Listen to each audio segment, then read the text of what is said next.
I retired and bought a lakeside resort in Wisconsin to finally find peace. Then my daughter called. "Dad, my in-laws are moving into your log cabins. If you don't like it, sell the house."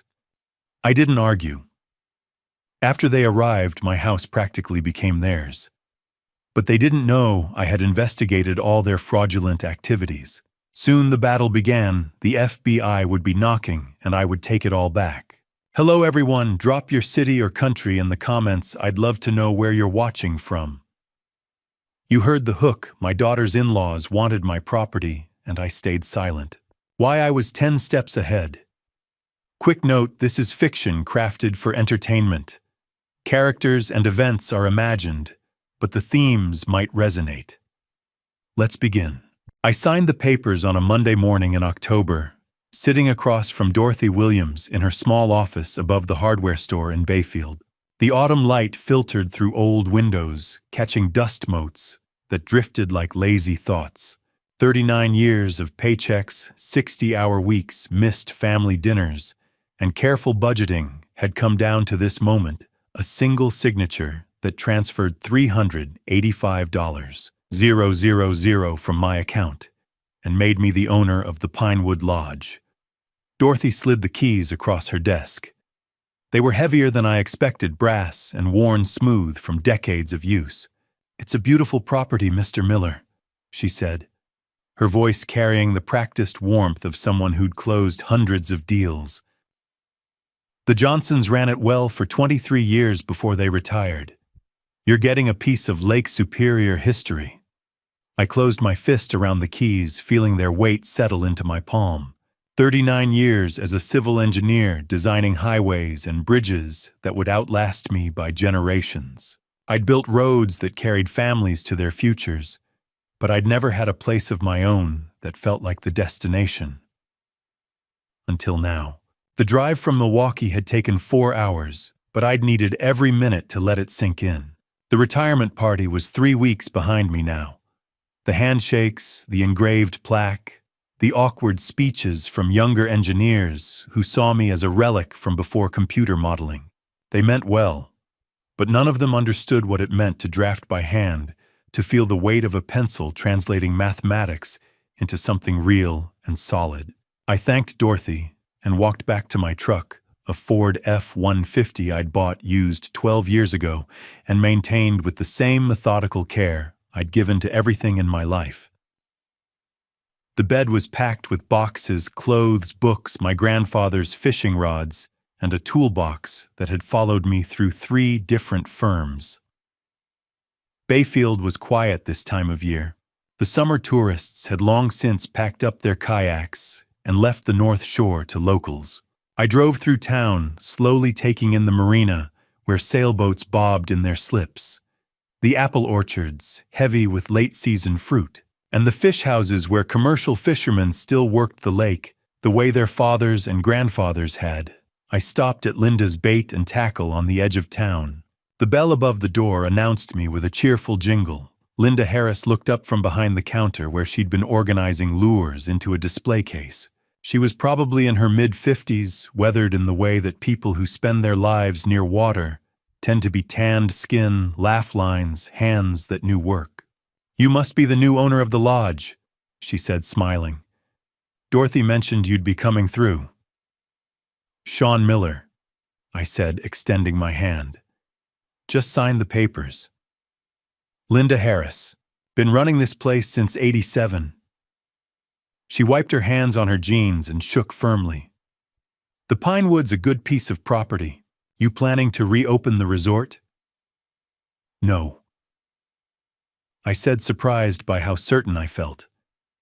"Just looking for a place to retire, somewhere quiet." She nodded approvingly. "Well, you picked the right spot. Lake Superior doesn't suffer fools, but if you respect her, she'll give you peace like nowhere else." She pulled a business card from behind the register.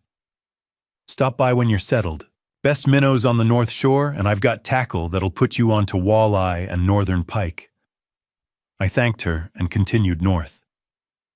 The road narrowed, hugging the shoreline. Cell service had dropped to nothing about 10 miles back. No more email notifications, no more conference calls, no more junior engineers asking me to review their calculations. Just the hum of the engine and the occasional cry of gulls overhead. Then I saw it. Lake Superior opened up before me like something out of a dream I'd forgotten I had. The water stretched endless and blue-gray, catching the afternoon sun in 1,000 shifting patterns. I'd seen pictures, of course, everyone had. But pictures couldn't capture the sheer presence of it, the way it made you feel both insignificant and strangely at home. I pulled over at a scenic overlook and stepped out of the truck. The wind carried the smell of cold water and pine. In the distance, a freighter moved slowly across the horizon, bound for Duluth or Thunder Bay. A bald eagle circled overhead, riding thermals with effortless grace. I stood there for a long time, letting the wind pull at my jacket, feeling something inside me unclench for the first time in years. The Pinewood Lodge sat a mile off the main road, down a gravel drive that wound through white pine and paper birch. The main lodge was exactly as Dorothy had described it, a 2-story cedar building with a wraparound porch, large windows facing the lake, and a stone chimney rising from the center. The 6 guest cabins ringed the property like satellites, each one a miniature version of the main lodge. Behind everything, a workshop large enough to park 2 cars stood with its doors closed, waiting. I parked in front of the main lodge and killed the engine. 39 years, $385,000. And now this. I sat in the cab of my truck, keys in my lap, looking out at the property that was mine. The lake lapped quietly at the shore. The pine trees swayed in the breeze. The sun was beginning its descent toward the western horizon, painting everything in shades of gold and amber. For the first time since I could remember, I had nowhere I needed to be, no deadline pressing, no project requiring my attention. Just this place, this moment, and the rest of my life, stretching out before me like an open road. I'd finally earned the right to travel. I opened the truck door and stepped out onto my land. The main lodge smelled like cedar and thyme. I stood in the entrance, taking it in. The space opened wide commercial kitchen to my left. Great room straight ahead, with windows framing Lake Superior stone fireplace to my right, and a small office beyond. Exposed beams stretched 20 feet overhead. 39 years as an engineer had taught me that systems matter. I didn't just move in, I organized. Tools went to the workshop, arranged by size and function on pegboards I mounted myself. Books went to the office shelves, sorted by subject. Kitchen supplies found labeled cabinets. Clothes went upstairs, hung and folded with the precision I'd used for survey data. By day's end, I was tired in a way that felt honest, physical. The second day I explored. The 6 guest cabins were smaller than expected, maybe 400 square feet each, with a queen bed, tiny kitchenette, and weathered bathroom. They'd need work eventually, but for now they were dry and secure. Perfect for storage. The possibilities felt endless. The third day I discovered the dock, 30 feet of pressure-treated lumber extending into the lake weathered to soft gray. I sat at the end with my grandfather's fishing rod, a thermos of coffee, and no agenda. Water lapped against pilings with ancient rhythm. A pair of loons called across the bay, that haunting sound people mistake for loneliness, but is really conversation. An eagle circled overhead, then dove toward the water. It came up with a fish struggling in its talons, wings beating hard toward the trees. I sat there 3 hours and didn't think about highways once. All of this, the lodge, the cabins, the dock, the endless view was mine. Just mine. No shareholders, no project managers, no deadlines. After 39 years of compromise and committee decisions, I finally had space that answered to no one but me. That evening I called Amanda. She answered on the 4th ring. "Dad, hey, I'm kind of in the middle of something. I just wanted to let you know I'm settled in. The place is beautiful. You should visit." "Yeah, maybe." That distracted quality I'd learned to recognize scrolling while talking half present. Listen, I really need to. Amanda, it's been 3 weeks since the retirement party. A pause, then with an edge. I know, Dad. Things have just been busy. Busy. She'd been saying that a lot lately. Her real estate job should have slowed with the cooling market, but every time I called, she was busy. Scott was busy. Always in the middle of something I couldn't pin down. The offer stands. You and Scott are welcome anytime. Sure, I've got to go. She hung up before I could say goodbye. I sat on the porch that night wrapped in fleece against October chill, trying not to worry. Amanda was 29. She had her own life. That was normal, but something in her voice felt off. The next evening, my phone rang at 8. Amanda. You bought a whole resort. No hello. That's ridiculous, Dad. Way too much space for one person. The hairs on my neck prickled. It's what I wanted. I've been planning this for 5 years. Roger and Carol need a place to stay. They're having financial trouble. We thought they could move into one of the cabins. Just temporarily. Roger and Carol Taylor Scott's parents. I'd met them twice at the engagement and wedding. Both times they'd struck me as people who smiled too much and asked too many questions about what things cost. Amanda, I just moved in. I'm not running a boarding house. You have 6 empty cabins just sitting there. Because they're mine. This is my retirement. My space. Scott and I have already decided. That phrase she'd been using more and more, as if Scott's opinion carried more weight than mine, her own father. Then Scott and you have decided wrong. The answer is no. Silence. Then her voice came back colder than I'd ever heard it. You're being selfish. You buy this huge place and won't even help family. Fine, sell it. Come back to Milwaukee where we can keep an eye on you. The words hit like a slap. Keep an eye on me. As if I were a child. As if 39 years of building bridges and raising a daughter alone after her mother died counted for nothing. Goodbye, Amanda. I ended the call. The lodge was silent. Outside, the lake moved under starlight, indifferent to human drama. A loon called once, then went quiet. I sat by the cold fireplace, phone in my hand, feeling something I hadn't felt in all my years of engineering, a foundation shifting beneath me, cracks appearing where there should have been solid ground. This wasn't my daughter, not the Amanda I'd raised. Something was very wrong. Morning came cold and clear, the kind of October day where your breath fogs and the lake looks like hammered steel. I made coffee in the commercial kitchen, standing at the counter while it brewed, watching a freighter inch across the horizon. My phone sat silent on the granite countertop. No calls from Amanda, no apologies. Just the echo of her words. Come back to Milwaukee where we can keep an eye on you.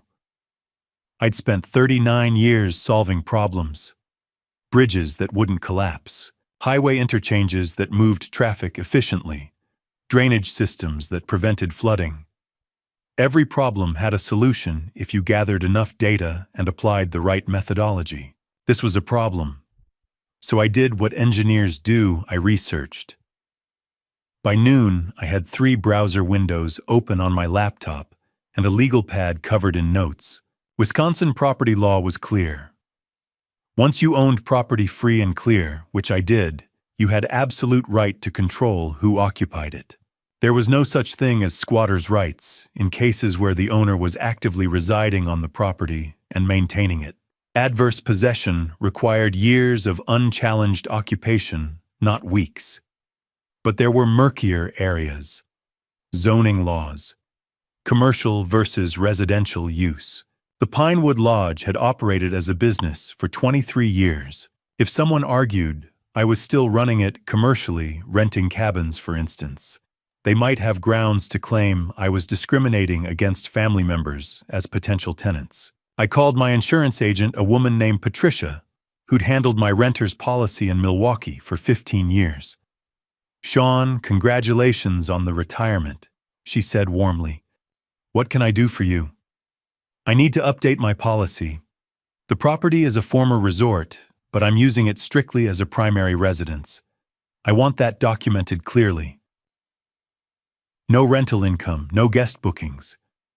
None, it's my home. The guest cabins are for storage and personal use only. I'll update the classification today and email you confirmation. Residential only owner occupied. Thank you, Patricia." One vulnerability closed. That afternoon, I drove into Bayfield. The town was quiet, preparing for winter. Some shops had already put up their shutters for the season. I parked in front of Peterson's Hardware, a building that looked like it had stood since before statehood. George Peterson was behind the counter reading a copy of the Duluth News-Tribune. He looked up when the bell announced me late 50s salt and pepper beard flannel shirt worn soft from washing. "Mr. Miller, Linda said you'd be settling in. What can I help you with?" "I need security cameras. 3 of them. Wireless with cloud storage." His eyebrows rose slightly, but he nodded. "We've got a good system. Lorex brand. Motion-activated night vision connects to your phone. You planning to catch someone stealing your firewood?" "Something like that." He didn't press. Small-town courtesy meant not asking questions you didn't need answers to. He sold me 3 cameras mounting brackets and batteries. I paid cash. Back at the lodge, I spent 2 hours installing them. One at the main entrance to the property covering the gravel drive. One at the gate where the drive met the main road. One at the dock angled to cover the shoreline approach. Each camera linked to an app on my phone that would alert me to any movement. I tested them by walking the perimeter. My phone buzzed 3 times. 3 notifications: motion detected at main entrance. Motion detected at gate. Motion detected at dock. Perfect. The next morning, I drove south to Ashland. The law office of Catherine Reynolds occupied the 2nd floor of a brick building downtown, above a bakery that made the whole stairwell smell like cinnamon rolls. The receptionist, a young woman with purple-tinted hair and multiple ear piercings, led me to a small conference room. Kate Reynolds was younger than I'd expected from her voice on the phone. 43, maybe 44, in a charcoal suit that said she took her work seriously. She shook my hand with a grip that matched. "Mr. Miller, you said on the phone you were having family trouble." I laid it out plainly. The purchase. Amanda's call. The demand to house Roger and Carol. The threat to make me sell and return to Milwaukee. Kate listened without interrupting, taking notes in a leather folio. When I finished, she leaned back in her chair. "First, the good news. You own the property outright. No mortgage, no liens. Your daughter has 0 legal claim to it, or any say in how you use it. Wisconsin doesn't have filial responsibility laws that would require you to house adult children or their in-laws." And the bad news. The bad news is that family dynamics aren't always about what's legal. They're about pressure manipulation and emotional leverage. She tapped her pen against her notes. "No, pretito, the threat to make you sell concerns me. That's not how adult children typically speak to their parents, unless something else is driving the behavior. You think someone's influencing her. I think it's worth knowing who you're really dealing with. These in-laws, Roger and Carol Taylor. What do you know about them?" "Almost nothing. Met them twice, they seemed off, too interested in money." Kate pulled out a business card and slid it across the table. "This is a colleague of mine. Private investigator. She's discreet, thorough, and not cheap. But if you want to know what's actually going on, she can find out." I looked at the card. Diana Rodriguez, licensed private investigator. "How much for a retainer?" I asked Kate. $2,500 will cover initial consultation and documentation. I'll draft a letter to your daughter establishing your legal position and your explicit denial of permission for anyone to occupy your property. If this escalates, we'll be ready. I wrote the check. That night I sat on the porch with a glass of bourbon, something I rarely did, but the day seemed to warrant it. The cameras were live green lights blinking in the darkness. My phone was beside me, ringer on. It rang at 9:30, unknown number, Milwaukee area code. I answered without speaking, a man's voice, rough and deliberate. "You think cameras are going to stop us, old man? We know where you live. We know you're alone. Smart people cooperate. Think about it." The line went dead. I sat very still, adrenaline washing through me like cold water. Not Amanda's voice, not Scott's, someone else, someone who knew about the cameras already, which meant they'd been watching the property. This wasn't a family dispute anymore. This was organized. I pulled up Diana Rodriguez's number and typed a message, "Need to hire you. Urgent. We'll call first thing tomorrow." Then I sat in the darkness watching the lake and waiting, knowing with absolute certainty that I couldn't handle this alone. I needed answers, and I needed them fast. Friday afternoon, I was splitting firewood behind the workshop when my phone buzzed. The camera app flashed motion detected at gate. I set down the maul and pulled up the feed. A black SUV was turning onto my property. Rental plates. Illinois. Not Wisconsin. Illinois. My gut tightened. I wiped sawdust from my hands and walked toward the main lodge, keeping the SUV in sight as it rolled slowly down the gravel drive. Whoever was driving wasn't in a hurry. They were looking around, assessing. The vehicle stopped in the circle drive in front of the main lodge, engine idling for a moment before shutting off. 3 doors opened simultaneously. Roger Taylor stepped out first from the driver's side. Late 60s, soft around the middle, wearing a polo shirt and khakis that looked too new, the kind of outfit someone wears when they're trying to look respectable. Carol emerged from the passenger side, smaller, with bleached blonde hair and oversized sunglasses despite the overcast sky. And from the back seat, Scott, 30 years old, square-jawed, with the kind of easy smile that probably worked well in whatever sales job he claimed to have.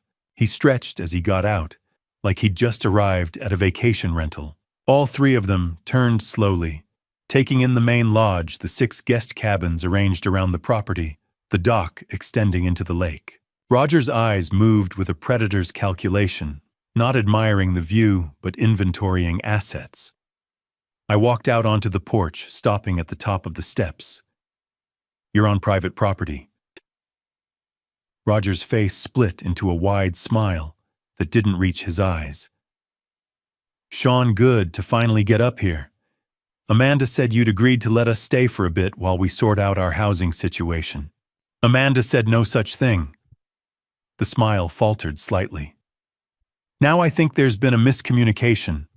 "There's been no miscommunication. I told Amanda no. I'm telling you no. This is my home, not a hotel." Scott stepped forward, hands in his pockets, trying to look casual. "Come on, sir. You've got to understand our position here. We're family." He gestured toward the cabins. "And you've got 6 empty cabins just sitting there. We're only asking for 1. The words hit like a physical thing. 6 empty cabins. Amanda hadn't told him that. She'd barely seen pictures of the place. She couldn't have described the layout in detail. Which meant Scott or Roger or both had been researching the property, looking at satellite images, maybe even driving past before today. "How do you know how many cabins I have?" Scott blinked, caught. "Amanda mentioned." "Amanda's never been here. Try again." Roger stepped in smoothly. "Hun, we looked at the real estate listing online. Nothing sinister about it. Beautiful property. Really beautiful." He spread his hands in a gesture meant to appear reasonable. "Look, we're not asking for charity. We can help with maintenance upkeep. Carol's great with gardens. I've got construction experience. Construction experience. I kept my voice level. On what kind? A flash of something in Roger's eyes. Annoyance. General contracting, residential work. And where are you working now? Between projects at the moment. I see. I descended one step. Here's what I see, Roger. I see 3 people who drove 4 hours in a rental car with Illinois plates, not your own vehicle, which makes me wonder why. I see people who know details about my property they shouldn't know. And I see people who are standing on my land after being told explicitly not to come here. Carol pulled off her sunglasses. Her eyes were red-rimmed, and for a moment I thought she might actually be crying, until I realized the tears were too perfect, too timed. Please, she said, her voice breaking. We have nowhere else to go. Our daughter and son-in-law won't take us in. We thought family would help family.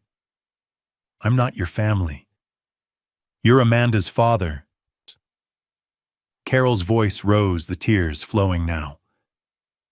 Doesn't that mean anything? We're the grandparents of your future grandchildren. The manipulation was so naked, it was almost insulting. I'd spent 39 years in engineering firms watching people jockey for position play, politics manufacture crises to get what they wanted. This was amateur hour. You need to leave. Now. Roger's reasonable mask slipped. His jaw tightened. You're making a mistake, old man. When this blows up in your face, when Amanda realizes what kind of person her father really is, don't come crying to us. I'll take my chances. Scott moved toward the porch. Maybe we could just look at one of the cabins. Stop. I didn't raise my voice, but something in my tone made him freeze. I pointed to the camera mounted above the porch. Then everything you've said and done since you arrived has been recorded. Video and audio. If any of you set foot on this property again without my explicit permission, I will have you arrested for trespassing. Scott's easy smile vanished. He looked at Roger. Roger stared at the camera, then back at me. For just a moment, the mask dropped completely. What I saw underneath was cold, calculating, and very, very angry. You don't know who you're dealing with, he said quietly. Neither do you. We stood in tableau for a long moment, me on the porch, them in the drive, the lake wind moving through the pines. Then Roger jerked his head toward the SUV. Let's go. They climbed back in without another word. The engine started. The SUV reversed, turned and rolled back down the gravel drive. I watched until it disappeared past the gate. But I didn't relax. I pulled up the camera app and checked the feed from town. 20 minutes later, the black SUV passed the hardware store, heading not south toward Illinois, but north, deeper into Bayfield. They weren't leaving. They were staying. I opened my phone and called Kate Reynolds. They came to the property, I said when she answered.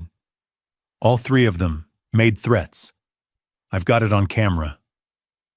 Send me the footage, and Sean, don't go anywhere alone. If they're still in town, they're not done. I hung up and stood on the porch as dusk settled over the lake. Somewhere out there, Roger and Scott were planning their next move, and I needed to be ready when they made it. The thing about building bridges, you have to know where the stress points are, where pressure will be applied, where something will break if you don't reinforce it first. I was about to find out where mine were. Saturday morning, I met Diana Rodriguez at her office in Ashland. Kate had made the introduction, 15 years with Wisconsin State Police, now private, thorough, and discreet. Diana was mid-40s, dark hair pulled back, wearing jeans and a blazer. Her office had the organized efficiency of someone who dealt in facts. She gestured to a chair. Kate briefed me. Tell me everything about the Taylors. I spent 20 minutes laying it out. The wedding, Amanda's change after marriage, Scott's knowledge of the 6 cabins, the rental SUV with Illinois plates. Roger's cold eyes when his mask slipped. Diana took notes without interrupting. When I finished, how much did the resort cost? $385,000. She underlined it twice. I'll run comprehensive backgrounds on all 3 criminal records, civil judgments, bankruptcy, employment, history, digital footprint. 48 hours. My retainer is $3,000. I wrote the check. She walked me to the door. Mr. Miller, be prepared for the possibility that your daughter isn't just being influenced. She might be complicit. The words hit like a fist to the chest. The weekend crawled. I tried to stay busy, organized the workshop, repaired dock railing, stacked firewood, but my mind kept circling back to that black SUV, to Scott's 2 casual questions, to Roger's threats. Monday morning at 10, Diana called. We need to talk. Can you come to the office? Tell me now. A pause. This isn't phone conversation material. Diana, please. Another pause. All right, sit down. I was already on the porch, coffee growing cold. Go ahead. Roger Taylor. 3 felony fraud convictions spanning 15 years. Real estate scam in Indiana, 1995, 18 months. Construction fraud in Ohio. 2003, took deposits for work never performed, 2 years. Investor fraud, 2018, fake commercial development, 5 years, but paroled after 3. My hand tightened on the phone. Civil judgments total $340,000 across multiple victims. He filed bankruptcy in 2019, discharged most of it. Between convictions, other schemes that never resulted in charges. The man's a career criminal. Carol. 2 arrests for check fraud in the 90s. Misdemeanors, probation. She's not the architect, she's an accomplice. And Scott. Diana's voice went flat. Scott Anderson doesn't exist before age 23. No birth certificate, no school records, no employment history. The Social Security number traces to a Scott Andrew Anderson, who died in a car accident in 2012 at 19. Your son-in-law is using a dead person's identity. The lake tilted. I set my coffee down, afraid I'd drop it. Identity theft, I managed. Almost certainly. I'm running down his real identity, but it'll take time. She paused. Mr. Miller, there's more. I found 2 families in Ohio and 1 in Indiana with similar stories. Adult children marry into the Taylor family orbit, sometimes Scott, sometimes a cousin. Within a year, the new spouse pressures their parents for property or money. In 2 cases, elderly parents ended up in nursing homes while their houses were sold. In the 3rd, a widower's life insurance disappeared into LLCs that dissolved before anyone could trace it. Pattern recognition. My engineering brain locked onto it immediately. It's a long con, Diana continued. They identify targets people with assets but limited family support. They insert Scott through dating apps, work connections. Fast relationship. Marriage within a year. Then the squeeze begins. And Amanda, your daughter got her real estate license recently. She has access to property records, sales data. When you purchased a $385,000 resort with cash that became public record, retired widower, 1 adult child, asset rich, you became a perfect target. The pattern crystallized with brutal clarity. Scott appearing right after Amanda's license. The quick relationship. Marriage in 10 months. Diana. My voice came out rough. Is my daughter a victim or a partner? I don't know yet.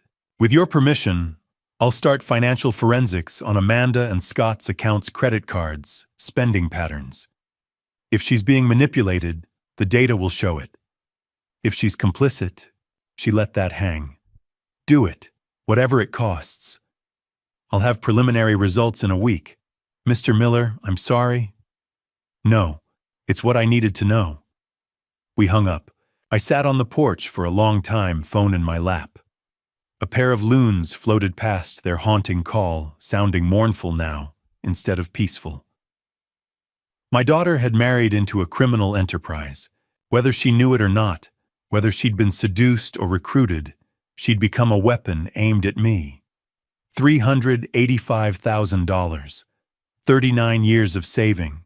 Roger Taylor thought he could take it through manipulation and pressure. He'd miscalculated. Because after 4 decades as an engineer, I knew how to see structures clearly, where the supports were, where the weaknesses lay, how to reinforce what needed protecting, and how to dismantle what was in the way. I walked to the end of the dock. The afternoon sun broke through clouds, turning the lake silver. Somewhere Diana was digging deeper. Somewhere Roger and Scott were planning their next move. And somewhere in all this was Amanda, 29 years old, perhaps lost in ways I hadn't begun to understand. The worst truth was still coming. But I'd be ready when it arrived. The email arrived Thursday morning at 7:15, while I was watching fog lift off the lake. The subject line made my stomach drop. I'm sorry. I opened it. Mr. Miller, I've completed the financial forensics on Amanda and Scott Anderson's accounts. What I found is worse than I expected. I'm attaching a detailed report, but I wanted to give you a summary first so you're prepared. Your daughter is in serious financial trouble. Diana Rodriguez. I clicked the attachment. The PDF loaded slowly page by page. When the numbers came into focus, I had to read them twice to believe them. Total debt, $183,000. The breakdown was methodical, clinical, 7 credit cards, all maxed $47,000. 3 personal loans, $38,000, online gambling accounts, $98. 183,000. More than I'd made in any single year as an engineer. More than Amanda could possibly earn as a real estate agent in 3 years, even with a hot market. I scrolled down. Diana had included a timeline. Month 1 to 6 after marriage, spending normal. Joint checking account active. Amanda's income steady. Month 7, first casino charge. $200 at Potawatomi in Milwaukee. Scott present verified via hotel records. Month 8 to 12. Weekly poker games at friends' houses. Average losses $500 to $800 per session. Scott always present. Month 13. First online gambling account opened. Bet Rivers. Initial deposit $1,000. Scott's email used for registration. Month 14 to 18. 3 more online accounts opened. Total deposits climbing.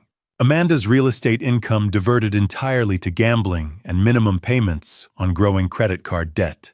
Month 19 to 24, present spiral. Online gambling daily.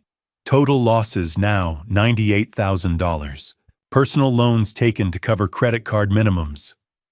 Scott controls all passwords. I stopped reading and stared at that last line. Scott controls all passwords. Not they share passwords. Not Amanda manages her accounts. Scott controlled them. He'd opened the accounts in her name, made the initial deposits, and kept the keys. This wasn't addiction. This was engineering. Cold, deliberate, systematic. I forced myself to keep reading. Diana's analysis continued. Pattern suggests grooming. Introduction to gambling was controlled and incremental. Friendly poker games with guaranteed early wins to build confidence. Transition to casino with Scott paying for celebration trips. Online accounts presented as easier and more private. Classic addiction grooming, lowering resistance, building dependency, isolating victim from support systems. The next section made my hands shake. Audio evidence obtained via phone records subpoena. Recording dated October 2-3 weeks before your property purchase. Phone conversation between Roger Taylor and Amanda Anderson. There was a media player embedded in the PDF. I clicked it with a finger that felt numb. Roger's voice came through my laptop speakers, rough and deliberate. Listen to me very carefully. Your father's about to close on a property worth nearly $400,000. That money represents our way out. Scott's worked too hard on this for you to screw it up now. Amanda's voice, barely audible. I can't ask him for that. You don't have to ask. He's got 6 empty cabins sitting there. We need one. That's all. Just one. Get us in the door, Amanda. Once we're on the property, we'll handle the rest. But he'll what? Find out you're a gambling addict. Find out you've stolen money from clients' escrow accounts to pay your debts. The audio went silent except for the sound of Amanda, crying not the fake tears Carol had produced, but deep, wrenching sobs. I didn't steal from clients.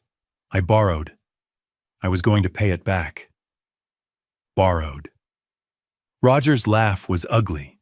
That's what you'll tell the Wisconsin Department of Safety and Professional Services when they pull your license. That's what you'll tell your father. Please. Get us that property, Amanda, or everyone finds out what you really are. The recording ended. I sat in the silent kitchen, hands clenched on the edge of the counter, feeling something I hadn't felt since the night my wife died, complete helpless rage. They'd targeted my daughter, groomed her, isolated her, turned her into an addict, and then held it over her head like a blade. Every aggressive phone call, every demand, every threat, it hadn't been Amanda at all. It had been terror. I scrolled to Diana's final analysis. Assessment: Amanda Anderson is both victim and participant. Scott Anderson, real identity still unknown, deliberately cultivated gambling addiction through controlled exposure and access. Roger Taylor weaponized that addiction through blackmail.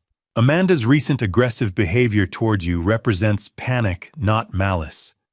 She's trapped between debt shame and threats. The claim about borrowing from escrow accounts is concerning. I'm still investigating whether actual theft occurred or if Roger fabricated that threat. Either way, Amanda believes she's guilty, which gives them leverage. Recommendation: your daughter needs help, not punishment. But helping her means dealing with the Taylors first. They won't stop as long as they think they can extract value from her fear. I'm available to discuss next steps. This situation is worse than a property dispute. It's organized criminal exploitation of a family member. Doctor, I closed the laptop and walked to the window. Fog still clung to the lake's surface, turning the world gray and formless. $183,000. 2 years of systematic destruction. A daughter transformed from the bright, ambitious woman I'd raised into someone who'd threatened to have me declared incompetent and forced back to Milwaukee. Not because she'd stopped loving me, because she was drowning. I pulled out my phone and called Diana. I got your report, I said when she answered. I'm sorry, Mr. Miller. I know that wasn't easy to read. Can we prove it? The grooming, the blackmail, the control. Some of it. The audio recording is solid evidence of coercion. The account access patterns support grooming, but proving Scott deliberately created her addiction would be harder. We'd need testimony from the poker game participants' records from the casinos, maybe cooperation from the online gambling platforms. What if Amanda testified silence? Then that would require her to admit everything. To you, to authorities, potentially to professional licensing boards. Mr. Miller, are you saying? I'm saying this isn't about the property anymore. This is about getting my daughter away from these people before they destroy what's left of her life. That's good. That's the right instinct. But it's also dangerous. If you confront Amanda, Scott will know. If Scott knows, Roger knows. They might escalate. Let them. Mr. Miller. Diana, I've spent 39 years building things that last. Bridges, roads, infrastructure that serves people for generations. I'm not going to stand by while criminals dismantle my daughter. I watched an eagle land in a pine tree near the shore. What's the next step? We need leverage. I'm still tracking Scott's real identity. Once we have that, we can potentially bring federal charges for identity theft. I'm also looking into whether Roger's parole terms prohibit contact with his fraud victims. If we can prove he violated parole, he goes back to prison automatically. How long? Maybe a week, 2 at most. Make it 1. After I hung up, I stood at the window for a long time. The fog was burning off now, revealing the lake in shades of blue and gray. Somewhere out there, Amanda was waking up in an apartment I'd never been invited to, married to a man who didn't exist, trapped in a nightmare of debt and shame. And somewhere Roger Taylor was planning his next move. But he'd made one critical miscalculation. He'd threatened my daughter. And that changed everything. Diana called at 6 Saturday morning. I'd been awake for an hour watching fog roll across the lake. I found something, she said. Scott's having an affair. I set my coffee down. With who? Jennifer Hartman, 29, pharmaceutical sales rep, Milwaukee. 3 months of weekly hotel meetings. He tells Amanda he's meeting clients. Why does this matter? Jennifer just inherited $400,000 from her grandmother. The money cleared probate last month. The pattern clicked. She's next. She's next. Never married, no children, parents, deceased, 1 brother overseas. Limited support system. Scott met her at a pharmaceutical conference in August, positioned himself as a medical equipment consultant. Complete fabrication. Does she know he's married? He told her he's separated. Difficult divorce. Wife is unstable and controlling. The same playbook he used on Amanda. I stood and walked to the railing. Somewhere in Milwaukee, Amanda was waking up next to a man already planning to discard her. You said you found something. What's the rest? I got access to Scott's burner phone records. Burner phone. 3 phones. Regular iPhone Amanda knows. Second smartphone for Jennifer. Cheap prepaid burner for Roger. I'm sending screenshots now. My phone buzzed. 6 images loaded. October 15th day after they came to my property. Roger Oldman's got cameras. Scott doesn't matter. Amanda's breaking. Few more days. October 18th, Roger Jennifer's inheritance cleared. $400K. You ready, Scott? Give me 2 weeks. Once we get the resort property, we're done with this one. I stopped breathing. We're done with this one.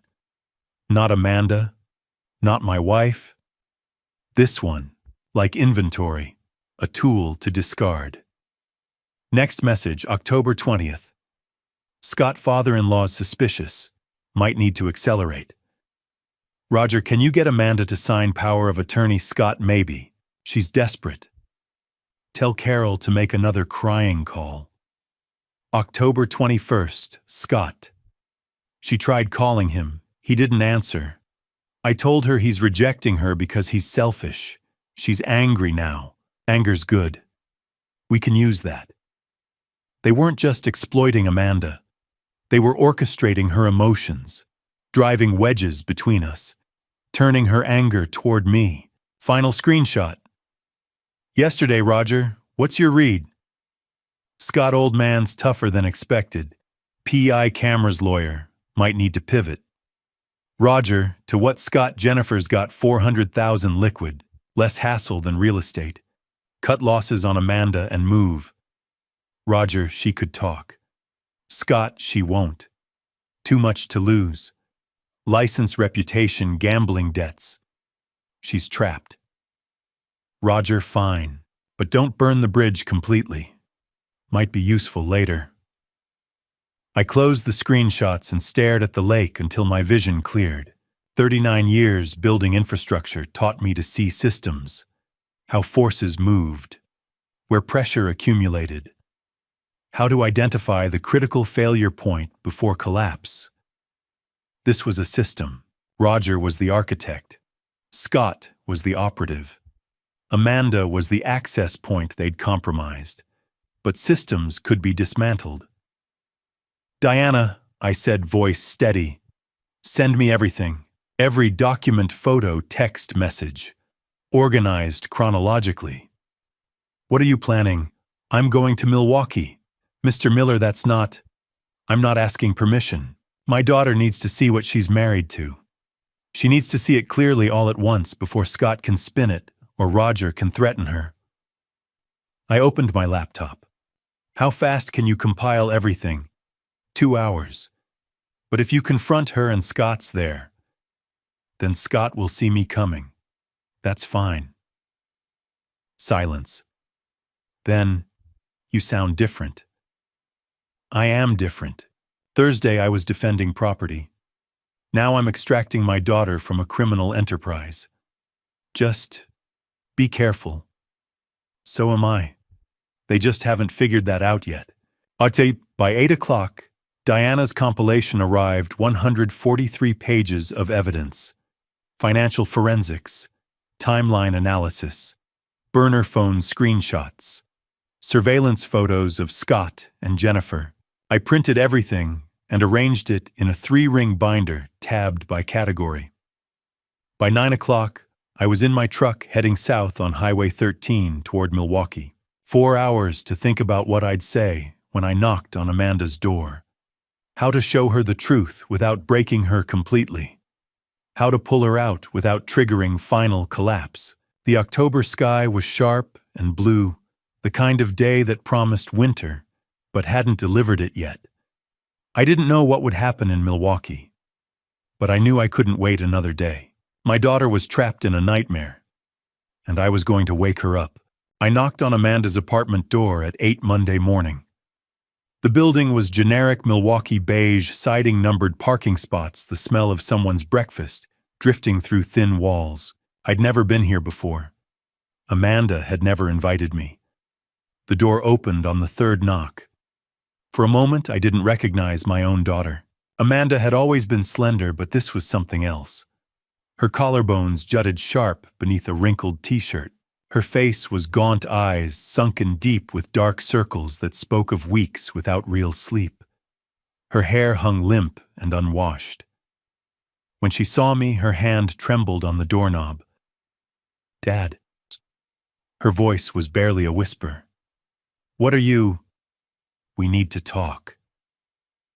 She glanced behind her into the apartment, then back at me. Fear flashed across her face, not surprise, fear. "Scott's not here. He's at a meeting." "I know. That's why I'm here now. Amanda, please. Let me in." She hesitated, then stepped back. I walked into chaos. Mail piled on every surface, most of it unopened. Collection notices scattered across the kitchen counter. Empty takeout containers stacked by the sink. A laptop sat open on the couch screen, showing a gambling website with a frozen loading bar. Amanda followed my gaze and quickly shut the laptop. I was just... "Sit down." She sat on the edge of the couch, hands clasped between her knees like a child waiting for punishment. I pulled a chair from the small dining table and sat across from her, setting the 3-ring binder on the coffee table between us. "I hired a private investigator," I began. "Well, over the past 10 days, she's uncovered things about Scott and his family that you need to see." Amanda's face went even paler. "Dad, I don't..." "Just listen. Please." I opened the binder to the first tab. Roger Taylor's criminal record printed on official Wisconsin Department of Corrections letterhead. Roger has 3 felony fraud convictions spanning 15 years. He's spent 6 years total in prison. He's currently on parole. I turned pages slowly, letting her see the mugshots, the case summaries, the victim statements. He's a career criminal, Amanda. This is what he does. Her hands started shaking harder. She wrapped her arms around herself. I flipped to the next section. Diana found 2 families in Ohio and 1 in Indiana. All of them targeted the same way. I showed her the photographs, middle-aged parents, their adult children, wedding photos. Then the legal documents. In each case, an adult child married someone connected to the Taylor family. Within 18 months, the parents had lost property money, or both. One elderly couple ended up in a state-run nursing home after their house was sold without their knowledge. Amanda made a small sound, halfway between a gasp and a sob. The pattern is clear. They find vulnerable targets. They insert Scott through romance. Fast relationship, quick marriage. Then, they extract assets through pressure manipulation and blackmail. I turned to the financial forensics section. The numbers were highlighted in yellow: credit cards, loans, gambling accounts. The total at the bottom circled in red. You owe $183,000. Amanda's face crumpled. She covered her mouth with both hands, tears streaming instantly. I know, she choked out. God, Dad, I know. I'm so sorry. How much of this debt did Scott create? She shook her head, unable to speak. Amanda. I kept my voice steady. Asking how much of this was him. All of it, she whispered. The poker games were his idea, the casino trips. He set up the online accounts. He said it would be fun, just a hobby. Said he had a system.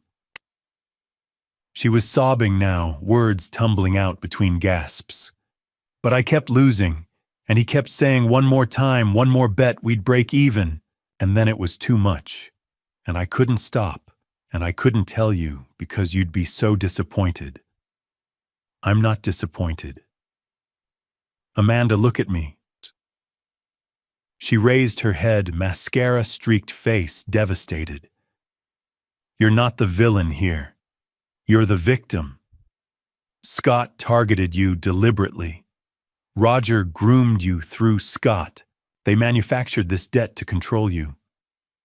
But I let them. I made the bets. They engineered it.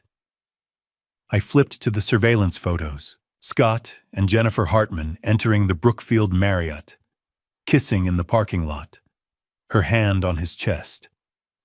Scott's been having an affair for 3 months. This woman just inherited $400,000.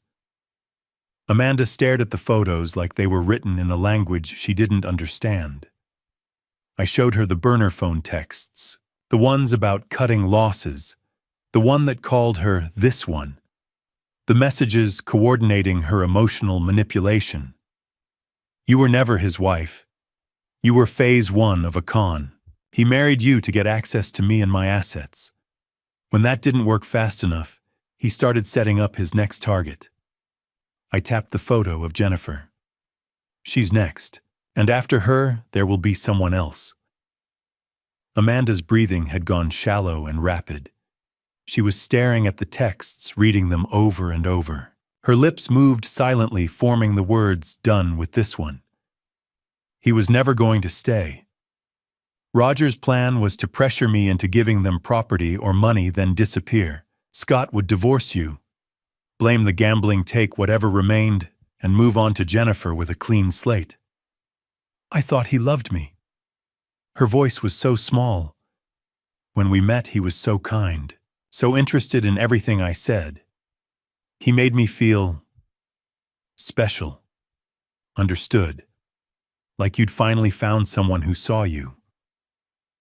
She nodded, tears flowing freely. That's how they work. Scott knew you'd lost your mother young, that you felt disconnected from me after I focused so hard on work. He positioned himself as the emotional support you'd been missing. Amanda bent forward, elbows on knees, face in her hands. Her whole body shook with sobs. I showed her the final evidence. Recording transcripts. Roger threatening to expose her gambling. Carol's manipulated calls. The coordinated pressure campaign. They've been blackmailing you, using your shame and fear to force you to pressure me. Every aggressive phone call you made that wasn't you. That was them pulling strings. I called you terrible things, she whispered. I told you to sell your home. I threatened because you were terrified. You thought if you could give them what they wanted, it would stop. The debt would disappear. But it was never going to stop. They would have taken the resort, divorced you, and left you with nothing but the debt and the destroyed relationship with me. She was openly weeping now, the kind of crying that comes from a place deeper than words. I'm so stupid. You're not stupid. You were targeted by professionals. A sound cut through the apartment. Metal scraping metal. A key in the lock. Amanda's head snapped up, eyes wide with instant terror. We both froze, staring at the door. The lock clicked. The door handle turned. We heard him step inside. Scott's key just turned in the lock. Drop a comment. What do you think happens when he walks in and sees us with all that evidence? Quick note, this story includes fictionalized elements for narrative impact. If that's not your style, feel free to stop here. Ready to see what unfolds. Let's continue. The door swung wide and Scott walked in, whistling something cheerful and tuneless. He was carrying a Panera bag in one hand, keys jingling in the other, completely at ease in a space he believed he controlled. Then he saw me. The whistling stopped mid-note. His eyes went from my face to Amanda's tear-streaked devastation to the 3-ring binder open on the coffee table. For just a moment, his expression was completely blank, like someone had unplugged him and he was rebooting. Then the charm snapped back into place. That easy smile I'd seen at the wedding, at family dinners, in every conversation where he'd played the role of devoted husband. Sean. He set the bag down on the kitchen counter, moving with deliberate casualness. This is unexpected. Amanda didn't mention you were coming to visit. She didn't know. His eyes flicked to the binder again.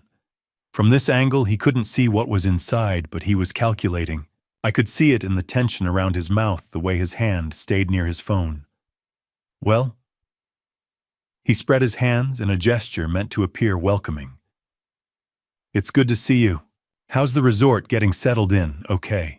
I didn't answer. Instead, I reached into the binder and pulled out the surveillance photos, 8x10 glossy prints that Diana had made specifically for this moment. I laid them on the coffee table one by one. Scott and Jennifer Hartman in the Marriott parking lot. Scott and Jennifer entering the hotel. Scott and Jennifer kissing against her car. Scott's hand on Jennifer's lower back as they walked through the lobby. The smile on Scott's face didn't just fade, it evaporated. What replaced it was something cold and flat, like a reptile assessing prey. What the hell is this? That's Jennifer Hartman, I said calmly. 29 years old, pharmaceutical sales rep. You've been seeing her for 3 months. Every Thursday evening when you tell Amanda you have client meetings. Amanda made a small, broken sound. Scott's eyes snapped to her. Babe, this is taken completely out of context. This is a colleague we were discussing. I laid down another photo, Scott and Jennifer, in an embrace that left no room for professional interpretation. She just inherited $400,000, I continued. Her grandmother died 6 weeks ago. The will cleared probate last month. You met her at a medical equipment conference in August, except you're not in medical equipment, are you, Scott? You're not in any legitimate business at all. Scott's jaw clenched. The mask was cracking now, pieces falling away, to reveal something uglier underneath. You don't know what you're talking about, old man. I know exactly what I'm talking about. I pulled out the burner phone transcripts. I know about Roger's 3 fraud convictions. I know about the families in Ohio and Indiana. I know about the long con you've been running on my daughter for 2 years.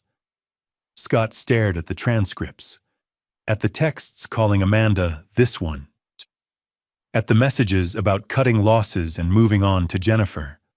Something shifted in his posture. The pretense of civility dropped completely. When he looked at me again, his eyes were empty of everything except cold calculation. You stupid old man, he said quietly. You had one job: give us access to that property, and everyone walks away happy. But you had to be difficult. Had to hire investigators and lawyers and play detective. He took a step toward me. You think you've won something here? You think showing Amanda a few pictures changes anything? Scott. Amanda's voice was barely audible. Shut up. He didn't even look at her. You had your chance to handle this quietly. We gave you weeks. I stood slowly positioning myself between Scott and Amanda. This conversation is over. Amanda's leaving with me. Scott laughed a sound with no humor in it. Is that what you think? He pulled out his phone and tapped the screen. A moment later, a voice came through the speaker. Roger's voice. What's wrong? The father-in-law's here, at the apartment. He's got photos, transcripts, the whole deal. He's trying to take Amanda. A pause. Then Roger's voice came back hard and decisive. But get him out of there. Right now. If he doesn't leave, call it in, say he's trespassing, making threats, whatever. Get him arrested if you have to. Understood. Scott ended the call and looked at me with something approaching satisfaction. You're trespassing in my home. You need to leave. Now. This isn't your home. I kept my voice level. This is a rented apartment in Amanda's name. I'm here at my daughter's invitation. I looked past Scott to where Amanda sat frozen on the couch. Amanda, tell him you want to leave. Amanda's eyes were enormous, darting between Scott and me like a trapped animal looking for an exit. Scott moved fast. He crossed the room in 3 strides and grabbed Amanda's arm, yanking her to her feet. You're not going anywhere. You're my wife. This is our home. And your father. Don't touch her. Something in my voice stopped him. I'd never been a violent man. 39 years, designing infrastructure, solving problems with mathematics, and planning avoiding confrontation whenever possible. But standing there watching him grip my daughter's arm hard enough to leave marks, something ancient and protective rose up in me. Let her go. Scott's grip tightened. Amanda whimpered. I pulled out my phone and held it up. 911 is 3 numbers. Touch her again, and I press dial. You want to explain to the police why you're assaulting your wife in front of a witness, with a phone full of burner texts coordinating fraud, while you're violating your identity theft probation by using a dead man's social security number. Scott froze. Yeah, I said quietly. I know about Scott Emerson. I know about the 2015 arrest. I know everything. For a long moment, nobody moved. Then slowly, incrementally, Scott's hand loosened on Amanda's arm. Amanda jerked away from him and grabbed her purse from the couch. Her hands were shaking so badly she nearly dropped it. You're making a mistake, Scott said, but he was talking to Amanda now, not me. His voice had changed again, softer, pleading. Baby, listen to me. Your father's feeding you lies. Everything I've done has been for us, for our future together. Don't let him poison. Stop. Amanda's voice was barely audible, but she was moving toward me. Just stop. Amanda. I said stop. She was crying now, backing toward the door. I can't do this anymore. I can't. I took her arm gently and guided her toward the entrance. Scott stood in the middle of the living room, phone in his hand, face contorted between rage and calculation. As we reached the door, he called out, "You'll have to come back. You've got nowhere else to go. No money, no credit, no job. You think Daddy's going to support you while you're drowning in debt? You'll be crawling back here in a week." I opened the door. Amanda stumbled through it. I followed, pulling it shut behind us. We made it to my truck without speaking. I unlocked the doors. Amanda climbed in the passenger side, clutching her purse like a life preserver. I started the engine. As we pulled out of the parking lot, I saw Scott in the rearview mirror, standing in the doorway of the building, phone pressed to his ear. Calling Roger. Regrouping. But Amanda was with me. That was what mattered. We drove in silence for 30 minutes. Highway 43 south then west on 794, the Milwaukee skyline receding behind us. Amanda stared out the window, face blank with shock. Finally, somewhere near Waukesha, she spoke. It started with just one bet. Her voice was hoarse from crying. That's what he told me. Just one bet. $20 on a poker hand. I kept my eyes on the road but reached over and took her hand. She gripped it hard. I need to tell you everything, she whispered. All of it. From the beginning. Okay, I said quietly. I'm listening. The highway stretched empty through central Wisconsin October fields, waiting for winter. Amanda sat with her purse clutched in her lap, staring at nothing.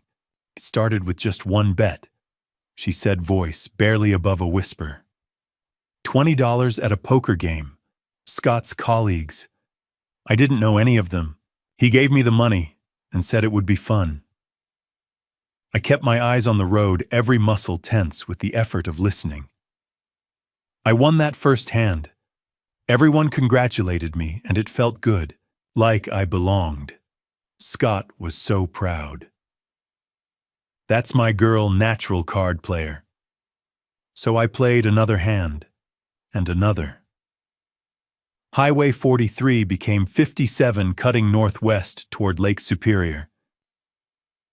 Casino trips started a month later. Scott booked a hotel, got dinner reservations, then suggested we walk through Potawatomi just to look. But once we were there, he knew exactly where to go, which machines had the best odds. He gave me $200. I won $600. It felt like magic. That's how addiction starts. They let you win just enough. The online accounts came next. Scott set them up but said they were in my name because his credit wasn't good enough. I believed everything. She turned to look at me. Dad. I signed things I didn't read. I forged bank statements to cover losses. I lied to my manager about commission checks. I became someone I don't recognize. Amanda, I'm not finished. Her voice hardened. When Scott said Roger and Carol needed a place, I knew it was wrong. But Roger called me separately. Told me you'd bought a resort with 6 empty cabins. Said it was perfect timing. That you were selfish, keeping all that space when family needed help. My hands tightened on the wheel. He said if I could get them into one cabin, they'd help pay my debts. Investment opportunities. Carol's brother had money. All lies. But I was drowning, and they offered a rope. The highway curved through pine forest. When you said no, Roger got angry. Said I was useless. That I'd married into their family and had to earn my place. She stopped, pressing both hands to her mouth. Tell me. He told me to file for conservatorship. The word hit like a physical blow. My vision narrowed. He said you were old alone making questionable decisions, that buying a resort by yourself showed impaired judgment. He had a lawyer ready. All I had to do was sign an affidavit saying you were mentally incompetent. Her voice broke. And I considered it. For 3 days I had the papers in my purse. I kept thinking maybe it would be better for everyone. You'd be safe in Milwaukee where we could watch over you, and the resort would be managed responsibly, and my debt would disappear. I pulled onto the shoulder so abruptly the tires kicked up. Gravel. I put it in park hands, still gripping the wheel, breathing hard. I didn't do it, Amanda said quickly. Every time I looked at those papers, I saw you signing away 39 years of savings, and I couldn't. She was sobbing. What kind of person even thinks about that? What kind of daughter? The kind who was being manipulated by criminals. The kind who was terrified and desperate and surrounded by people who knew exactly which buttons to push. That's not an excuse. No, it's not. But it's context. I turned to look at her. Amanda Scott did his research. He knew about your mother dying. He knew I'd thrown myself into work afterward. He knew there was distance between us, and he exploited it. Amanda covered her face. And that distance was my fault. She looked up sharply. What? When your mother died, I didn't know how to handle it. How to be a single parent to a teenage girl while managing my own grief. So I worked, 60, 70-hour weeks. I told myself I was building financial security. But what you needed was a father who was present, who showed up for more than parent-teacher conferences and graduation. Dad, you did the best you could. I did what was easiest for me. Work was predictable. I could solve problems with math. But being emotionally available. I shook my head. I gave you money for college, your first car, the condo down payment. I thought that was love. But you needed more than my checkbook. Tears streamed down both our faces. When Scott made you feel seen, you fell for him, because I'd left you vulnerable to exactly that attention. So if you're asking what kind of daughter considers betraying her father, I'm asking what kind of father creates conditions where his daughter feels so alone she becomes vulnerable to predators. We're both asking the wrong questions, Amanda whispered. Yeah. I reached over and took her hand. Yeah, we are. We sat in the truck on the side of Highway 57, holding hands across the console, two broken people, trying to figure out how to be a family again. After a long time, Amanda said, I don't know how to fix this. Neither do I, but we'll figure it out, one day at a time. She nodded, wiping her eyes. I pulled back onto the highway. The sun was dropping toward the horizon, turning the sky orange and pink. We drove in silence, a different silence than before, less hollow, more full of understanding. By the time we crossed into Bayfield County, dusk had settled. Lake Superior appeared ahead, vast and gray. Is that it? Amanda asked, pointing to where the lodge's roofline was visible through trees. That's it. It's beautiful. Wait until you see it in daylight. There's a dock where loons nest, an eagle that fishes every morning. Amanda made a sound between a laugh and a sob. 6 cabins. Yeah. I parked in front of the main lodge and killed the engine. About that. I'm so sorry. I know. I looked at her across the cab. We're going to be okay, Amanda. It's going to take time. Maybe a lot of time, but we're going to be okay. She nodded, not quite believing it yet, but wanting to. We got out. The evening air was cold and clean, smelling of pine and lake water. I led Amanda up the porch steps and unlocked the door to the lodge that had nearly cost us everything and somehow impossibly brought us back together. We were halfway up the porch steps when headlights swept across the driveway, flooding everything in harsh white light. I turned hand still on Amanda's arm and watched the black SUV roll to a stop 20 feet away. The same rental, Illinois plates. They'd followed us. Dad. Amanda's voice went high with fear. Stay behind me. The temperature had dropped with sunset. My breath fogged in the cold air. The lake was invisible in the darkness beyond the trees, but I could hear it, that low, constant rhythm of water against shore. 2 doors opened simultaneously. Roger emerged from the driver's side. Scott from the passenger. Both stood for a moment, letting their eyes adjust to the darkness, then started walking toward us with deliberate slowness. Carol stayed in the SUV, a pale shape behind the windshield, watching. You made this harder than it needed to be, Roger called out. His voice was conversational, almost friendly, but there was steel underneath. He stopped at the bottom of the porch steps, hands in his jacket pockets. Running away in the middle of a discussion, taking someone else's wife without permission. She's my daughter. She's Scott's wife. Roger tilted his head. Legally bound. You're interfering in a marriage? That's not a good look, Sean. Scott moved to Roger's left, positioning himself to cut off any retreat toward my truck. His eyes were locked on Amanda, and what I saw there made my skin crawl. Not love, not even anger, just cold assessment, like he was calculating the effort required to reclaim lost property. Amanda, Scott said, his voice unnaturally calm. Come here. We're going home. Amanda pressed closer to my back. I felt her trembling. She's not going anywhere with you. That's not your decision. Scott took a step forward. Amanda, this is ridiculous. Your father's filled your head with lies and conspiracy theories. I love you. We're going to work through this together, but you need to come with me now. The manipulation was so naked, it was almost insulting.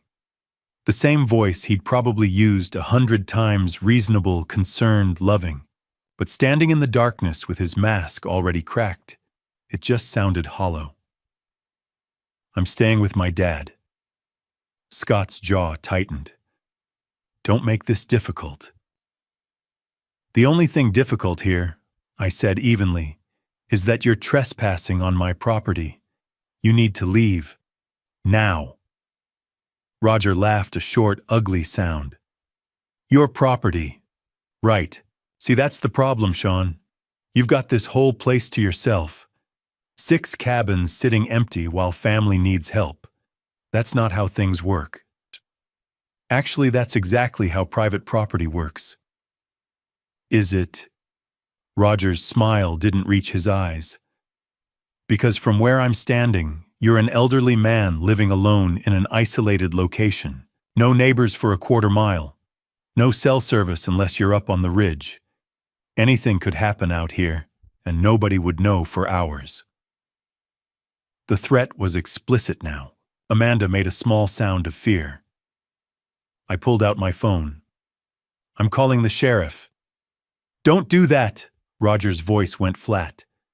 Get off my property or I call. Scott moved fast. He lunged up the porch steps, one hand reaching for the phone.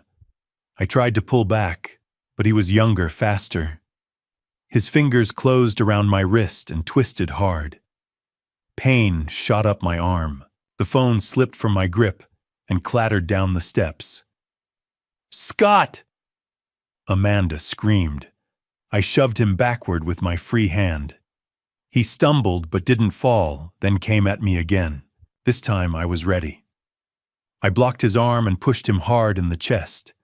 He went down on one knee on the porch boards. You stupid old man. He was on his feet, instantly breathing hard. You think you can just take her after everything I've invested, 2 years of my life dealing with her pathetic gambling problems and daddy issues. Scott, stop. Roger's voice had an edge of warning, but Scott wasn't listening anymore. The careful facade had shattered completely. He advanced on me, hands clenched into fists. You know how exhausting it is playing the devoted husband to someone who cries every night about mommy being dead, pretending to care about her boring real estate clients and her stupid anxiety about whether daddy's proud of her. Amanda made a broken sound behind me. I earned that resort, Scott was shouting now, spit flying. I sat through 2 years of her neurotic bullshit. I set up every bet, guided every loss, built the perfect trap, and you were supposed to just hand over the property like a good little mark. Scott, shut up. Roger started toward the porch. No. You know what she said in the car? After he showed her those photos. Scott pointed at Amanda. She said she still loved me. Can you believe that after everything? She said maybe we could work it out if I went to counseling. He laughed, wild and unhinged. Counseling? For what? For being good at my job. I could see it happening. Scott's careful control dissolving into rage, words pouring out that should never be spoken aloud. Roger saw it too. He was moving towards Scott, trying to get between us, trying to stop what was coming. But Scott was gone, lost in fury and the collapse of his perfect plan. This was supposed to be easy. His voice cracked. Get the simpering daughter to pressure daddy. Daddy caves, or we push harder with the conservatorship play. Either way, we get the property. 6 cabins we could operate as rentals, clear 30 grand a month, easy. Then divorce the dead weight and move on to Jennifer, who actually has liquid assets. The words hung in the cold air like smoke. Roger grabbed Scott's arm. Shut your mouth. Right now. But Scott jerked away, still fixated on me. You ruined everything. We had it perfect. Amanda was ready to sign the conservatorship papers 1 more week, and you'd have been declared incompetent, and we'd have had legal control of the whole property. Scott. Roger's voice was desperate now. And Jennifer was ready too. I was this close to getting her to invest in a development property. $400,000 that would have been ours, free and clear.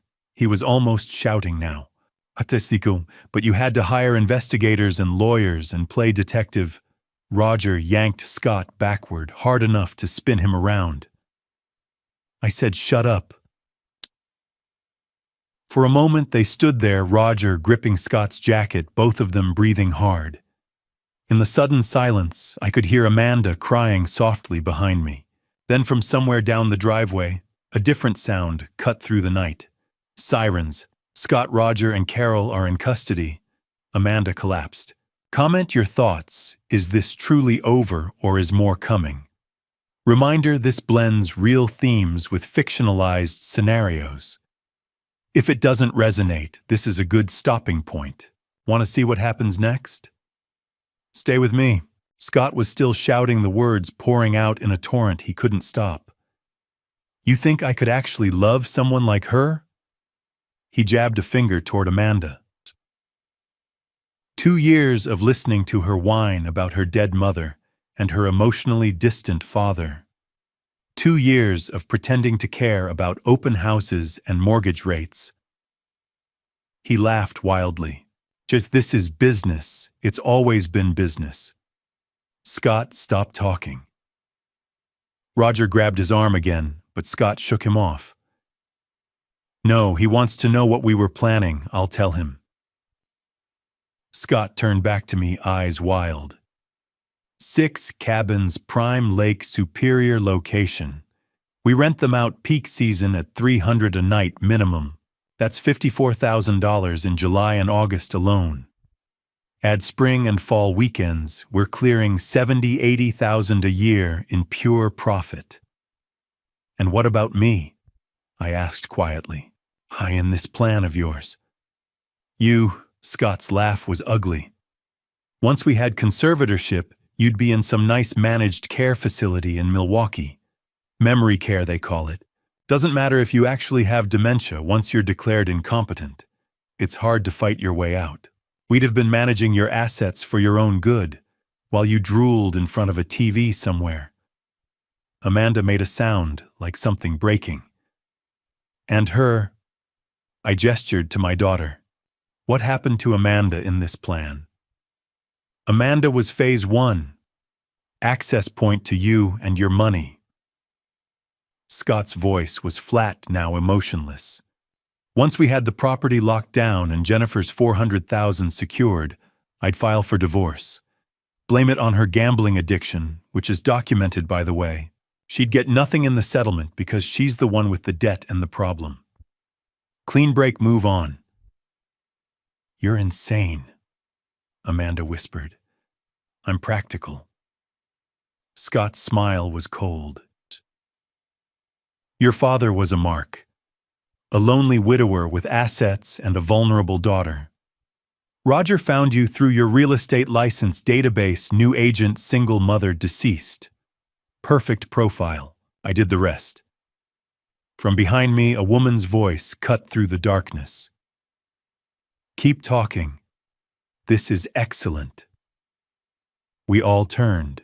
Diana Rodriguez stood at the edge of the driveway, phone held up and pointed directly at Scott. The screen glowed with a recording icon. Every word, she said calmly. Conspiracy to commit fraud, attempted conservatorship, fraud, identity theft, Scott Emerson, by the way. That's who you really are. And now I've got conspiracy to deprive someone of their liberty. You want to keep going? Give me aggravated assault to add to the list.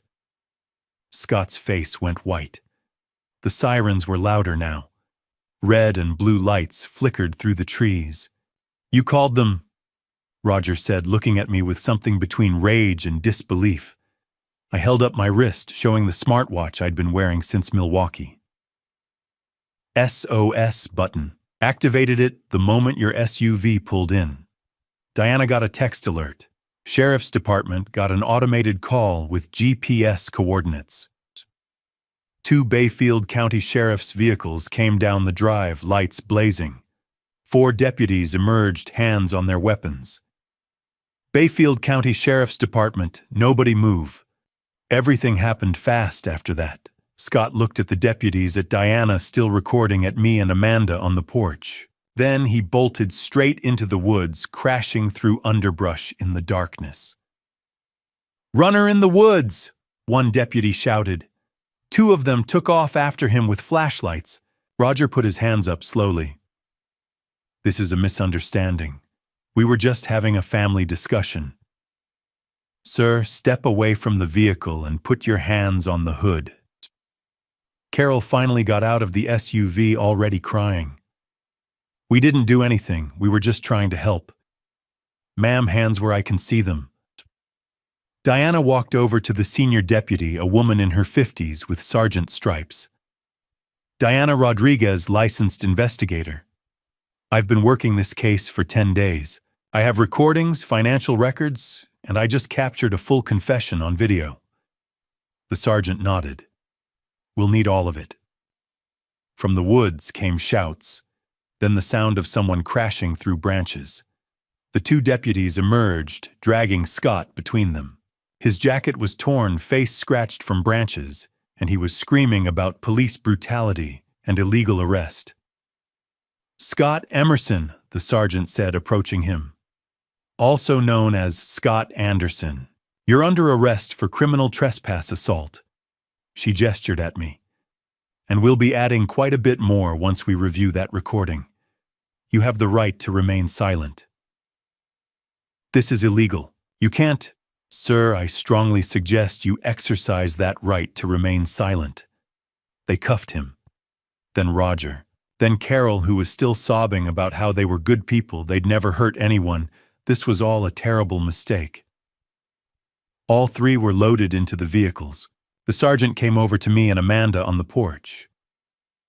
Mr. Miller, are you and your daughter injured? He grabbed my phone, twisted my wrist. But I'm okay. We'll need statements from both of you. and I'm going to recommend you get checked out at the hospital. I'm fine. I just want to get my daughter inside. The sergeant looked at Amanda, who was shaking silently, tears streaming down her face. Ma'am, are you hurt? Amanda shook her head mutely. Okay. I'll send someone by tomorrow to take full statements. Diana, you'll need to come to the station tonight with that recording and your evidence files. I'll be there in 30 minutes. The vehicles pulled away, red lights disappearing down the drive. Diana walked over to us. You okay? She asked me quietly. We will be. She looked at Amanda. Mrs. Anderson, or I guess Mrs. Miller, now what your husband said tonight, all of it, it's on record. That combined with everything else I've gathered, they're going away for a long time. Amanda nodded, still unable to speak. Diana squeezed my shoulder. Get her inside. Warm, safe, quiet. I'll handle the rest tonight and check in tomorrow. She walked to her car and drove away. The lodge grounds were suddenly completely silent. Just the sound of wind in the pines and the distant rhythm of the lake. I turned to Amanda. Come on, let's go inside. She looked at me with eyes that had seen too much, been through too much. Dad, I don't know what to do now. I don't know who I am anymore. I know. I put my arm around her shoulders. But you're safe. That's what matters right now. You're safe, and you're home. We walked into the main lodge together. I locked the door behind us, something I'd never done before. Turned on lights. The space looked exactly as I'd left it that morning, organized, peaceful, waiting. Amanda stood in the middle of the great room, still holding her purse, looking lost. Sit down, I said gently. I'll make tea. She sat on the couch like a stranger in an unfamiliar place. Free, finally. But having no idea what freedom was supposed to feel like anymore. The first week after the arrests was quiet, in a way that felt fragile, like we were both walking on ice that hadn't quite frozen solid yet. Amanda stayed in cabin 3, the farthest from the main lodge. Not because I didn't want her close, but because we both needed boundaries. Space to breathe without constantly navigating the wreckage between us. I established rules the second morning over coffee on the porch. You're safe here, I told her. But safe doesn't mean free. You can stay as long as you need, but there are conditions. She nodded, holding her mug with both hands, like it was the only solid thing in her world. Okay. You attend therapy. I found someone in Ashland who specializes in addiction and trauma. 3 sessions a week, non-negotiable. Okay. No internet access without supervision. Your phone stays with me, except for essential calls. I'll give it back when you're ready. But right now, you need distance from everything and everyone connected to Scott. Her jaw tightened, but she nodded. And you help around the property. Cooking, cleaning, maintenance. Not because I need the help, but because you need structure. Purpose. I understand. We sat in silence for a moment, watching morning fog lift off the lake. Dad. Her voice was small. Thank you. For not giving up on me. Never, I said quietly. But Amanda, I'm not rescuing you. I'm giving you a safe place to rescue yourself. There's a difference. On day 3, FBI agent Marcus Webb arrived. Mid-40s, sharp suit, the kind of eyes that had seen enough human ugliness to never be surprised, but still cared enough to be angry about it. We sat at the dining table in the main lodge, me, Amanda, Kate Reynolds, and Agent Webb. He laid out folders with methodical precision. The Taylor operation has been active for at least 10 years across 4 states, he began. Roger Taylor, Carol, Taylor, Scott, Emerson, real name Scott Marcus Novak, and at least 2 cousins we're still identifying. They've targeted 19 families that we know of. Total estimated theft, $1.2 million. Amanda closed her eyes. Most victims were too ashamed or financially destroyed to press charges. But with your testimony, Ms. Miller, and the evidence Diana Rodriguez compiled, we can bring RICO charges. Racketeering influenced and corrupt organizations.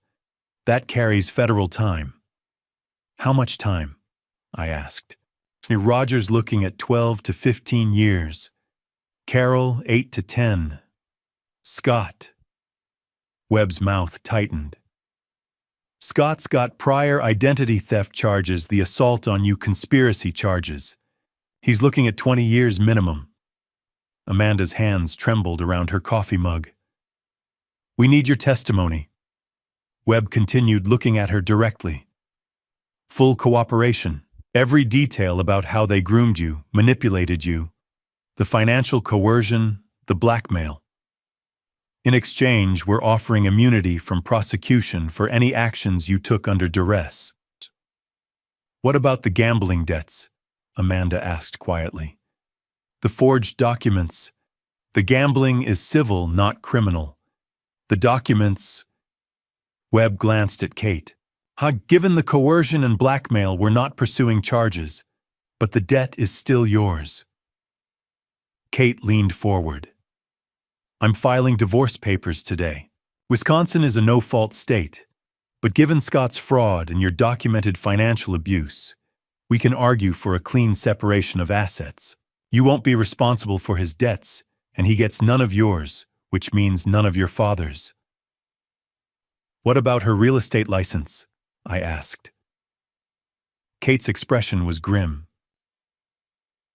The Wisconsin Department of Safety and Professional Services will review her case. The forged bank statements, the escrow account concerns even with the coercion context. It's a serious violation. She'll likely face suspension or revocation. Amanda had gone pale. So I lose everything. You lose the license, Kate corrected. Maybe. We can argue mitigating circumstances, but yes, there will be consequences. After they left, Amanda sat on the couch in cabin 3, staring at nothing. I sat in the chair across from her. I have $183,000 in debt, she said flatly. No income, no career, no husband, nothing. You have yourself, and you have me.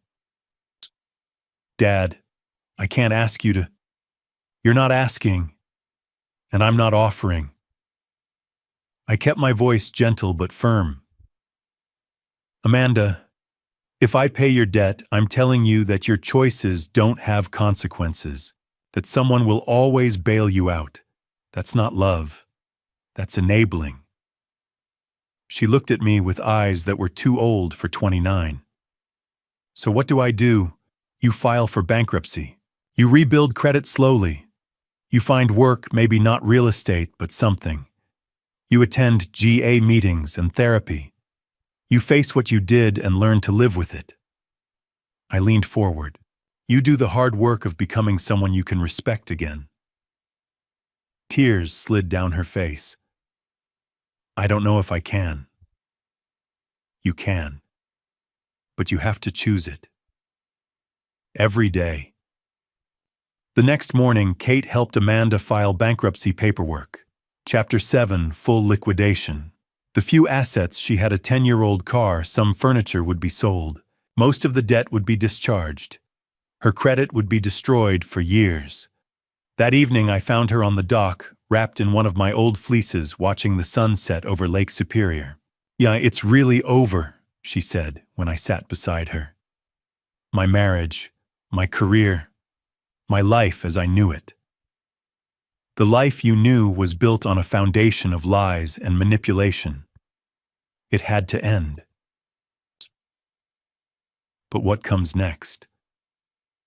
I looked out at the water, at the endless horizon where lake met sky. I don't know, but we'll figure it out. Together. She leaned against my shoulder. I put my arm around her. The legal machinery was grinding forward. Arrests, charges, court dates, testimony. The Taylors and Scott would face justice eventually, but the real price, the cost in shame loss and broken trust, that bill was just starting to come due. And unlike the bankruptcy court, there was no discharge for that kind of debt. You just learned to carry it. The bankruptcy filing was just paperwork. The real losses came after. 2 weeks later, the letter arrived from the Wisconsin Department of Safety and Professional Services. Despite Kate's arguments about coercion and manipulation, the decision was final license revoked. Amanda Miller Anderson was no longer a real estate agent. She read the letter once, folded it carefully, and put it in a drawer. "I deserve it," she said quietly. "I forged documents, used client information inappropriately. It doesn't matter why." Her credit score dropped to 487. Every credit card was canceled. Collection agencies called daily until I helped her change her number. The car, a Honda Accord she'd been making payments on, was repossessed on a Tuesday morning. She watched from the cabin window as the tow truck drove away with it. Friends stopped calling. Women from her real estate office couples she and Scott had socialized with. The phone stayed silent except for my calls and Kate's check-ins. "They think I knew," Amanda said one night. "They think I was part of it." "Does it matter what they think?" She considered that. "No, I guess not." On day 3 after losing her license, Linda Harris called. I hear your daughter's looking for work," Linda said. "Tell her to come by the diner tomorrow morning. 6 a.m. We need a waitress." Amanda showed up at Linda's Sunrise Diner at 5:45, came home at 2 in the afternoon smelling like coffee and bacon grease feet, aching hands raw from dish soap. "How was it?" "Humbling." She sank onto the couch. "I made $18 in tips. Some guy yelled at me because his eggs weren't cooked right. Another customer left a quarter and told me to try harder next time." She looked at her hands. "But I earned that $18. Nobody handed it to me. It's mine." That's when I knew she was going to make it. Weeks turned into months. Amanda developed a routine wake at 5 work, until 2 therapy 3 days a week. GA meetings Tuesdays and Thursdays, help with dinner, read, sleep. Repeat. She saved every penny she could, kept a jar in the cabin where she deposited tips. By month 1, she had $212. By month 2, $436. "What are you saving for?" I asked. "I don't know yet, but when I figure it out, I want to have something to start with." Month 3 brought the first signs of spring. Ice breaking up on the lake. Eagles returning. Amanda's face had color again. Not the gaunt look from Milwaukee, but healthy color from cold airwalks and full nights of sleep. Linda promoted her to lead server, $12 an hour instead of minimum wage. Amanda came home and cried.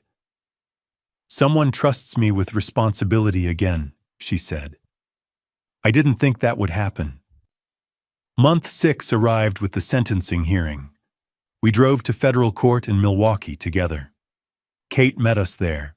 The courthouse was imposing marble and security checkpoints and the weight of justice. Roger Taylor was sentenced first. 12 years in federal prison. He showed no emotion, just stared straight ahead, like this was a minor setback. Carol received 6 years. She cried, apologized to the victims, claimed she'd been manipulated by Roger. The judge wasn't impressed. Then Scott.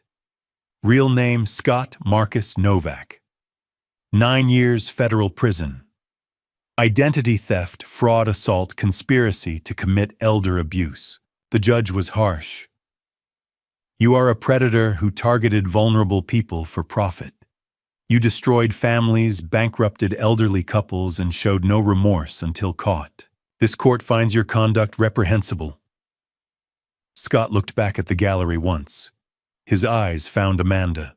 What I saw wasn't love or regret, just cold assessment, calculating whether she'd cost him years of his sentence. Amanda looked away first. Outside, she stood in the parking lot for a long time, just breathing.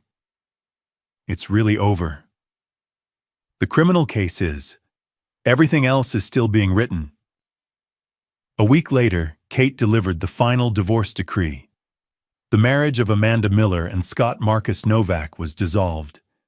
No shared assets, no alimony, no contact. Amanda signed without reading. That night, she sat at the desk in cabin 3 with stationery I'd bought her.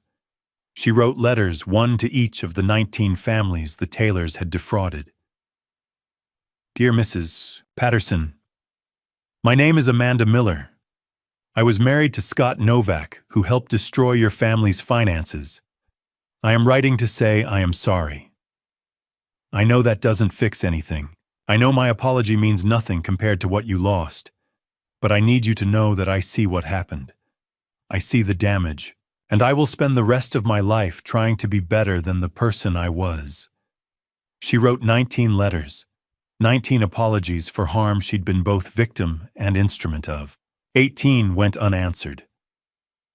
But in mid-March, a letter came back. Mrs. Eleanor Patterson, 73, from Indianapolis. The woman whose house had been sold while she was in managed care. Dear Amanda, thank you for your letter. I won't pretend what happened didn't hurt. I lost my home of 40 years. But I've read about your testimony about how you were targeted. I know something about being vulnerable to predators. I forgive you. Not because you deserve it, but because carrying anger is exhausting, and I'm too old to lug that weight around. I hope you find peace. Eleanor Amanda held that letter for a long time, tears streaming. She forgives me, she whispered. Why would she forgive me? Because she understands something you're still learning. That being a victim and being complicit aren't mutually exclusive, and that grace, real grace, is choosing to extend mercy anyway. April came to northern Wisconsin like a promise being kept. Ice retreated from the shoreline. The loons returned, calling across the water. Eagles fished in the mornings. The forest filled with birdsong. Amanda had been working at the diner for 4 months. She had $873 saved. Her hands were calloused, but capable. Her face was lean, but strong.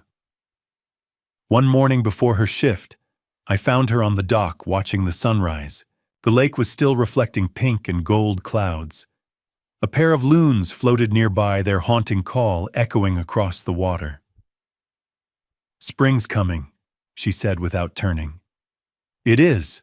Sakurisa, I didn't think I'd make it to spring. Back in November in that apartment with Scott drowning in debt and lies. I didn't think I'd survive to see another spring. But you did. She nodded slowly. Yeah, I did. We stood there together as the sun cleared the horizon, turning the lake into liquid gold. Somewhere in the pines, an eagle called. The air smelled clean and new, full of possibility. April was coming, and with it the slow, patient work of rebuilding a life from ashes. I watched Amanda change day by day, and the transformation was so gradual, it would have been easy to miss if I hadn't been paying attention. She started picking up extra shifts at the diner without being asked. When Linda offered her Saturdays off, she said no, she'd rather work. The money mattered, but so did the routine, the structure, the proof that she could show up and be relied on. Her therapy appointments in Ashland became non-negotiable. 3 times a week, she drove my truck. The 30 minutes south, sat in Dr. Carson's office for an hour and came back quieter but steadier. She never told me what they discussed, and I never asked. The GA meetings were harder. Tuesdays and Thursdays at 7 p.m. in the basement of St. Francis Church in Bayfield. The first few times she came back with red eyes and wouldn't talk, but by the 3rd week she started mentioning people by first names only. Michael talked about relapsing after 2 years sober, she'd say. Or Sarah's daughter won't talk to her anymore. She was building a life. Small, careful, deliberately constructed. Like someone who'd learned that foundations matter more than facades. April arrived in full force. The ice on Lake Superior broke apart with sounds like distant thunder, great sheets of white fracturing and drifting. The loons returned. I heard them one morning before dawn, that trembling call that sounds like loneliness but is actually conversation. Amanda heard them too. I found her on the dock at sunrise, wrapped in one of my old fleeces, watching a pair of them fish near the shore. "They mate for life," she said when I sat beside her. "Loons. They come back to the same nesting sites every year." I didn't know that. I've been reading about them, trying to understand this place.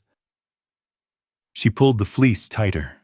"Ha, you picked a good spot to retire, Dad. It's peaceful here." That's what I was hoping for. 39 years of highway noise and construction sites. I wanted somewhere I could hear myself think. We sat in comfortable silence for a while, watching the loons dive and surface, dive and surface. "Dad," her voice was tentative, "do you forgive me for what I almost did with the conservatorship for all of it?" I'd been waiting for this question, knew it would come eventually. "I forgive you," I said carefully. I forgave you the moment you chose to leave with me instead of staying with Scott. But Amanda, forgiveness and trust are different things." She looked at me, eyes filling with tears.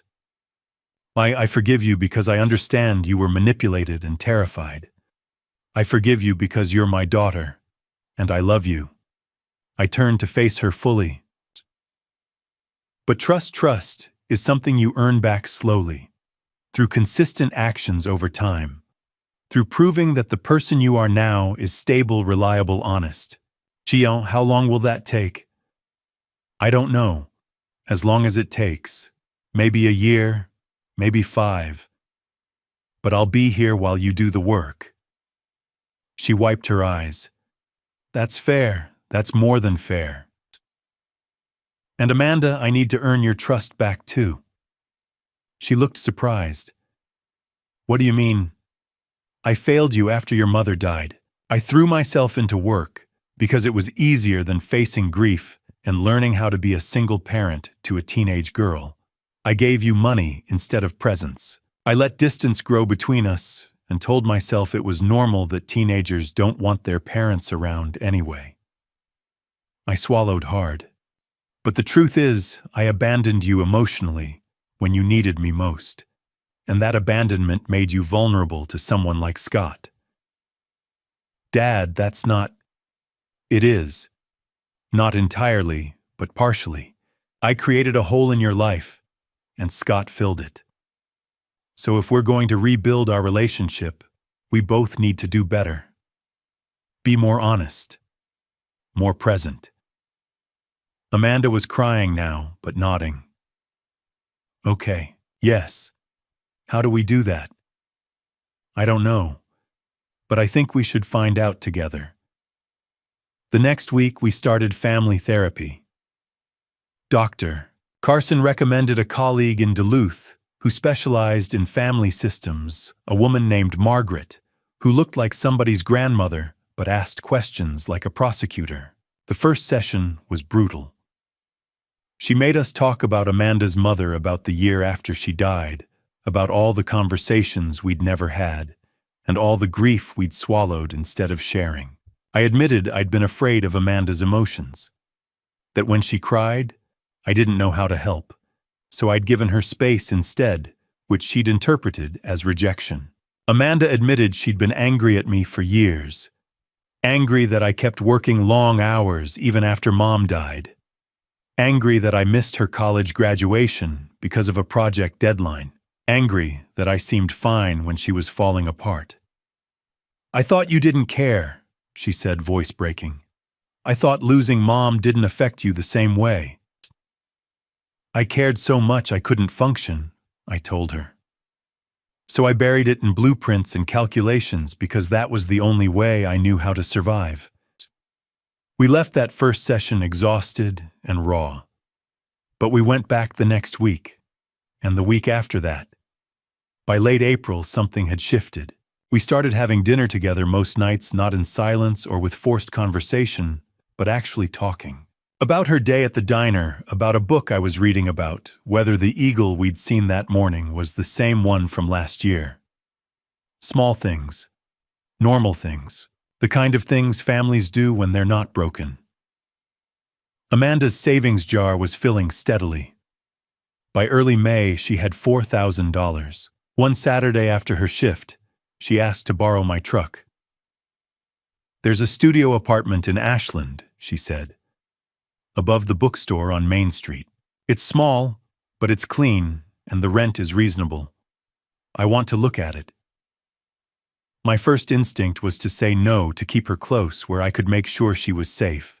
But that was the old pattern control disguised as protection. "Take the truck," I said. "Let me know what you think of the place." She came back 3 hours later, eyes bright.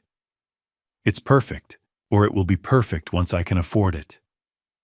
$600 a month plus utilities. I need first month, last month, and security deposit. $3,600. I'm almost there. You could stay here as long as you need." "I know. But Dad, I need to prove to myself that I can stand on my own. Not with Scott holding me up or holding me down. Not with you rescuing me, just me making it work." I understood that. Maybe better than she knew. "Then keep saving. And when you're ready, we'll help you move." Chitreta May arrived with warmth that felt miraculous after the long winter. The forest exploded into green. Wildflowers appeared along the trails. Tourists started trickling back to Bayfield, filling Linda's diner and keeping Amanda busy with extra shifts. She was different now, not the broken woman who'd left Milwaukee in November, and not the naively trusting girl who'd married Scott. Someone in between, harder but not bitter, careful but not closed off. One evening in late May, my phone rang. Amanda's name on the screen. "Hey, sweetheart, you okay?" Her voice came through lighter than I'd heard it in years, maybe lighter than I'd heard it since before her mother died. Not exactly happy, but relieved. Hopeful. "Dad," she said, and I could hear the smile in her voice. "Something good happened today." I met someone," Amanda said. The words came through the phone with nervousness and something I hadn't heard in a long time, hope. "Tell me about him." "His name is Josh Hayes. He's 35, a landscape architect. He comes into the diner for breakfast twice a week. He's been coming for about 2 months. And last Wednesday, he asked me to coffee. Dad, he's a single father. His daughter Emma is 5. His wife died 3 years ago, car accident. He moved to Bayfield from Minneapolis to be near his parents. A widower. A father. Someone who'd known loss." "What did you tell him?" "I said I needed to think about it. Then I called Dr. Carson. And then I told him yes. But I also told him everything. Just everything. About Scott, the gambling, the debt, the fraud, all of it. I told him I'm a recovering gambling addict in GA, that I filed bankruptcy 6 months ago, that my ex-husband is in federal prison, and I testified against him." "What did he say?" "He said thank you for trusting him with the truth, that he appreciates honesty more than perfection." She laughed a little watery. "Dad, he didn't run. We had coffee and talked for 3 hours. He knows I'm healing and he doesn't care about the scars. He sounds like a good man. He is. I'm not rushing into anything, I promise. But I wanted you to know." Summer arrived. Amanda worked 50-hour weeks, saving every dollar beyond basic expenses. In mid-June, she signed the lease on the studio apartment above the bookstore in Ashland. $600 a month. I'm moving in next weekend. Will you help? We moved her in one truckload clothes books, a used futon. She stood in the middle of the empty space, looking around with wonder. It's mine. Just mine. Nobody can take it from me. By July, she'd tracked down the 8 friends she'd borrowed money from during her worst gambling months. $30,000 total. She started paying them back, $50 here, $100 there. It's going to take me 2 years, she told me. But I'm doing it. That's character. Following through even when it's hard. Josh had become a regular presence. I'd met him twice, once picking Amanda up once at Sunday dinner. He was quiet, thoughtful, with the calm that comes from surviving grief. Emma was shy but sweet, asking if the loons were friendly. Very friendly, I told her. They just like to keep to themselves. The test came in late July. A new casino opened in Ashland. Billboards went up on Highway 2 advertising grand opening specials. Amanda called me the night before, her voice tight with panic. Dad, I can't stop thinking about it. I drove past the construction site and my hands started shaking. I almost pulled in. What did you do? Called my sponsor. We talked for an hour. She reminded me that wanting to gamble doesn't mean I'm failing. It means I'm an addict. That's right. But what if I go? What if I just walk in? Then you walk out. Call your sponsor. Go to a meeting. Start again. I kept my voice steady. Recovery isn't about never being tempted. It's about what you do when temptation shows up. The casino opened on Thursday. Amanda worked the morning shift, got off at 2, and drove straight to St. Francis Church for an emergency GA meeting. She called afterward, crying but steady. I drove past on purpose, to prove I could. Then I kept driving and went to the meeting and told them I was struggling, and they helped. I'm proud of you. I'm proud of me too. In early August, Josh asked to come by to talk. He showed up Saturday morning, nervous, with Emma at his parents'. We sat on the porch. He got straight to the point. Mr. Miller, I'd like your permission to ask Amanda to marry me. You've known her 3 months. I have, and I know that's fast. But I'm 35, and I've been married before. I know what I'm looking for. He met my eyes. Amanda's told me everything about her past. I know about the gambling, the debt, the manipulation. I know she's in recovery and probably will be for life. And you're okay with that? I'm not looking for perfect. I'm looking for honest. Amanda doesn't lie to me. She doesn't hide when she's struggling. She shows up for therapy, for meetings, for her commitments. That's the person I want to build a life with. I studied him. If you hurt her, I won't. But if I do, you'll have every right to come after me. His smile was slight but genuine. Emma needs a mother figure who'll teach her that people can change, that mistakes don't define you, that honesty matters. Amanda's that person. You have my blessing. He proposed 2 days later at the dock where Amanda and I had talked about forgiveness. Got down on one knee at sunset while Emma threw flower petals. Amanda said yes before he finished asking. The wedding was small by design. August 20th, right here at Pinewood Lodge. We set up chairs on the lawn overlooking the lake. 20 guests: Kate Reynolds, Diana Rodriguez, Linda Harris, Josh's parents, Emma as flower girl friends from Georgia, and Dr. Carson. Amanda wore a simple white dress from a second-hand shop. Josh wore a tailored suit. Emma scattered wildflowers with serious concentration. Judge Patterson, Eleanor's nephew, officiated. The vows were traditional, with one addition. Amanda insisted on, I promise to be honest even when it's hard. I promise to show up even when I'm struggling. I promise to choose us every day. Josh responded, I promise to trust you even when it's scary. I promise to stand with you especially when it's hard. I promise to choose us every day. They exchanged rings, kissed, turned to face the small gathering of people who knew their stories and loved them anyway.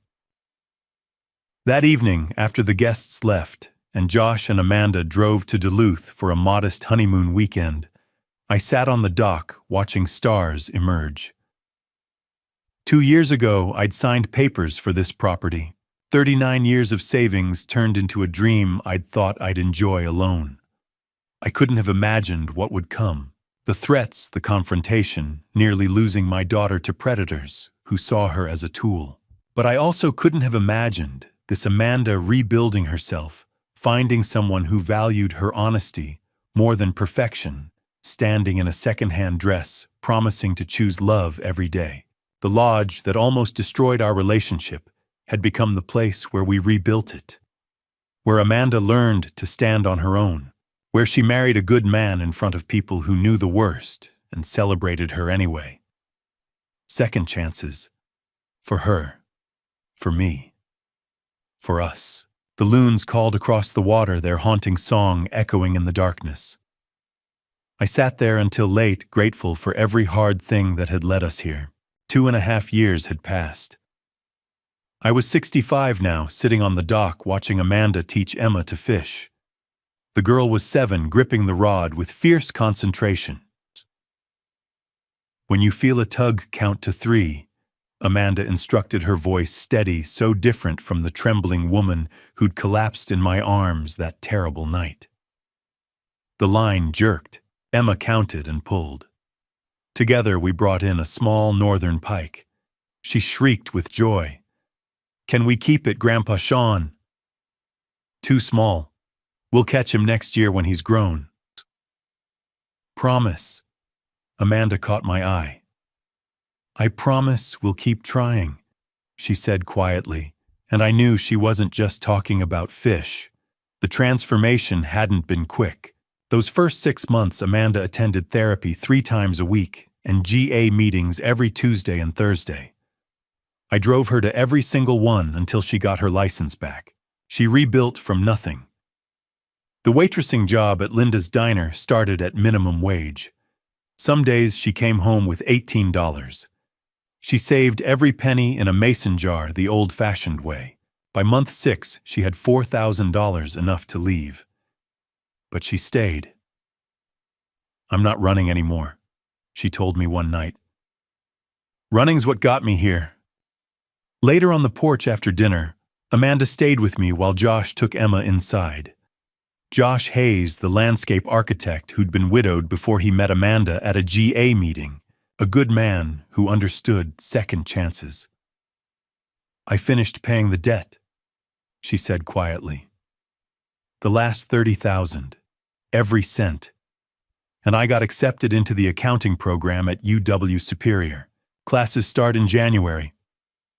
"That's incredible." "I want to work for nonprofits helping fraud victims. Turn what happened into something that helps others." She looked at me. "I never properly thanked you for not giving up that night.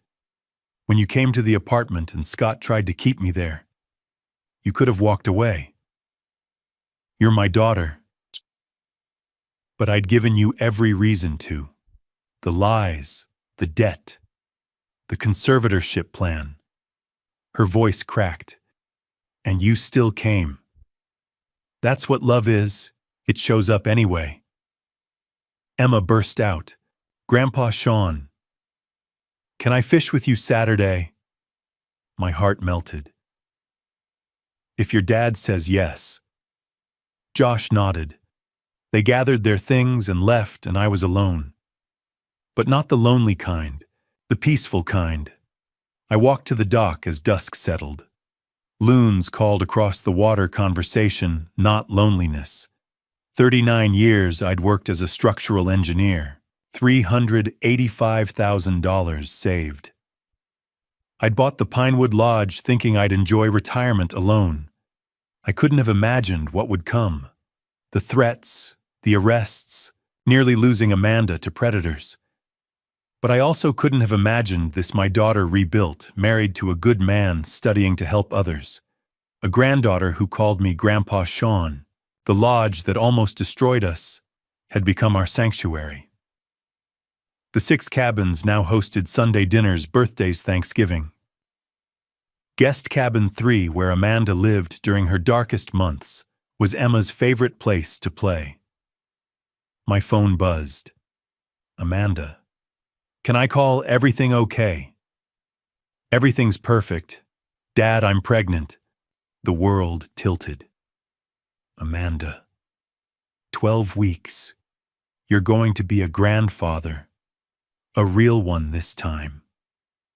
I am a real grandfather. Emma. I know. But Dad, this is... After everything, I didn't think I deserved this. You deserve it. You've earned it through every hard choice, every therapy session, every honest conversation. If it's a girl, we want to name her Grace, because that's what you gave me when I didn't deserve it.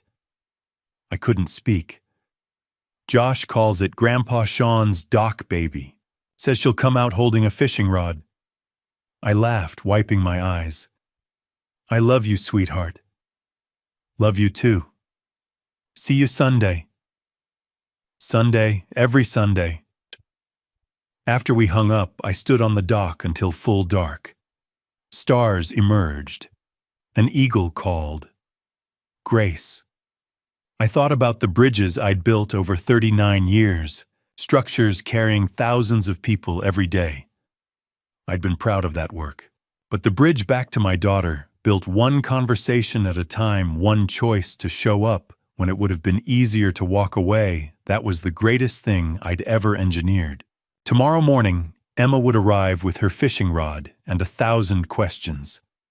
We'd sit on this dock and cast lines into water that held northern pike and hope. She'd ask about loons and eagles. I'd answer grateful for every moment. In a few months, Amanda and Josh would bring a newborn here. Maybe Grace. This place I'd almost lost would cradle one more generation. The lodge lights glowed behind me. Sunday would bring everyone back. Saturday would bring Emma. I'd spent a lifetime building things meant to last. Now I understood the things that truly last aren't made of concrete and steel. They're made of grace extended and trust rebuilt, of Sunday dinners and fishing lessons, of second chances and as many chances as love requires. Tomorrow Emma would come. We'd cast our lines into the water one cast at a time, making up for all the years I'd missed with her mother. One cast at a time. That's how you build anything worth keeping. I'm Sean Miller, 65 years old, standing on a dock I almost lost to family betrayal I didn't see coming because I was measuring bridge stress loads instead of measuring the weight my daughter carried alone. Here's my advice. Don't be like me. Don't bury yourself in work when your family needs presence, not paychecks. Don't mistake silence for independence or pride for strength. I spent 39 years building financial security at my drafting table while my daughter built walls I couldn't see through, walls constructed from grief I never helped her process after her mother died, until predators like Roger Taylor and Scott Anderson turned those walls into weapons and my silence into their opportunity.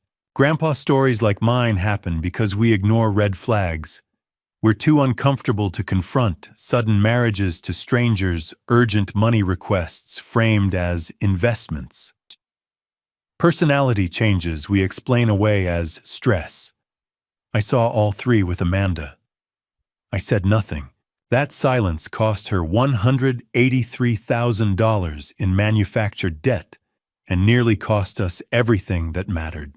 The hard lesson. Family betrayal often starts with isolation we create ourselves.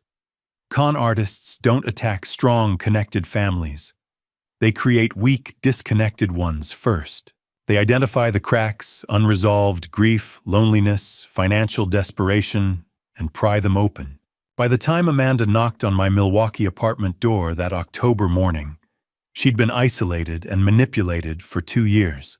And I didn't even know because I'd been too busy being proud of my financial discipline to notice her drowning. God gave me a second chance I absolutely hadn't earned. When I could have turned my back on her desperate plea for help and the overwhelming debt. Something deeper than my anger. Maybe grace. Maybe the ghost of the father I should have been made me investigate. Not to rescue her from consequences or enable her addiction. To stand beside her while she faced those consequences and to dismantle the criminal system that had been exploiting her vulnerability. I've restructured the narrative viewpoint and bracketed variable content. You must modify bracketed elements for each video to prevent spam flagging. These grandpa stories matter because family betrayal through organized fraud isn't an anomaly anymore, it's an industry. 19 families across 4 states. Roger Taylor's network alone stole over $1 million. If sharing my failures as a father helps one person recognize the pattern before they lose everything, before their child loses everything, then maybe those 39 years of emotional absence weren't completely wasted. Thank you for walking this entire journey with me to its end. Drop a comment sharing your perspective. What would you do if faced with Amanda's impossible choice or a similar family crisis? I genuinely want to hear your thoughts and learn from your experiences. If this narrative resonated with you emotionally, consider subscribing so you won't miss future stories that matter. Quick note: while inspired by real fraud patterns and family dynamics documented in federal RICO cases, certain elements have been dramatized for storytelling impact. If this content doesn't align with your preferences, feel free to explore other videos that suit you better. Tomorrow morning, Emma comes fishing. She'll ask about loons and eagles, and I'll answer every question, grateful for every moment. One cast at a time, that's how we heal. That's how we build bridges that last.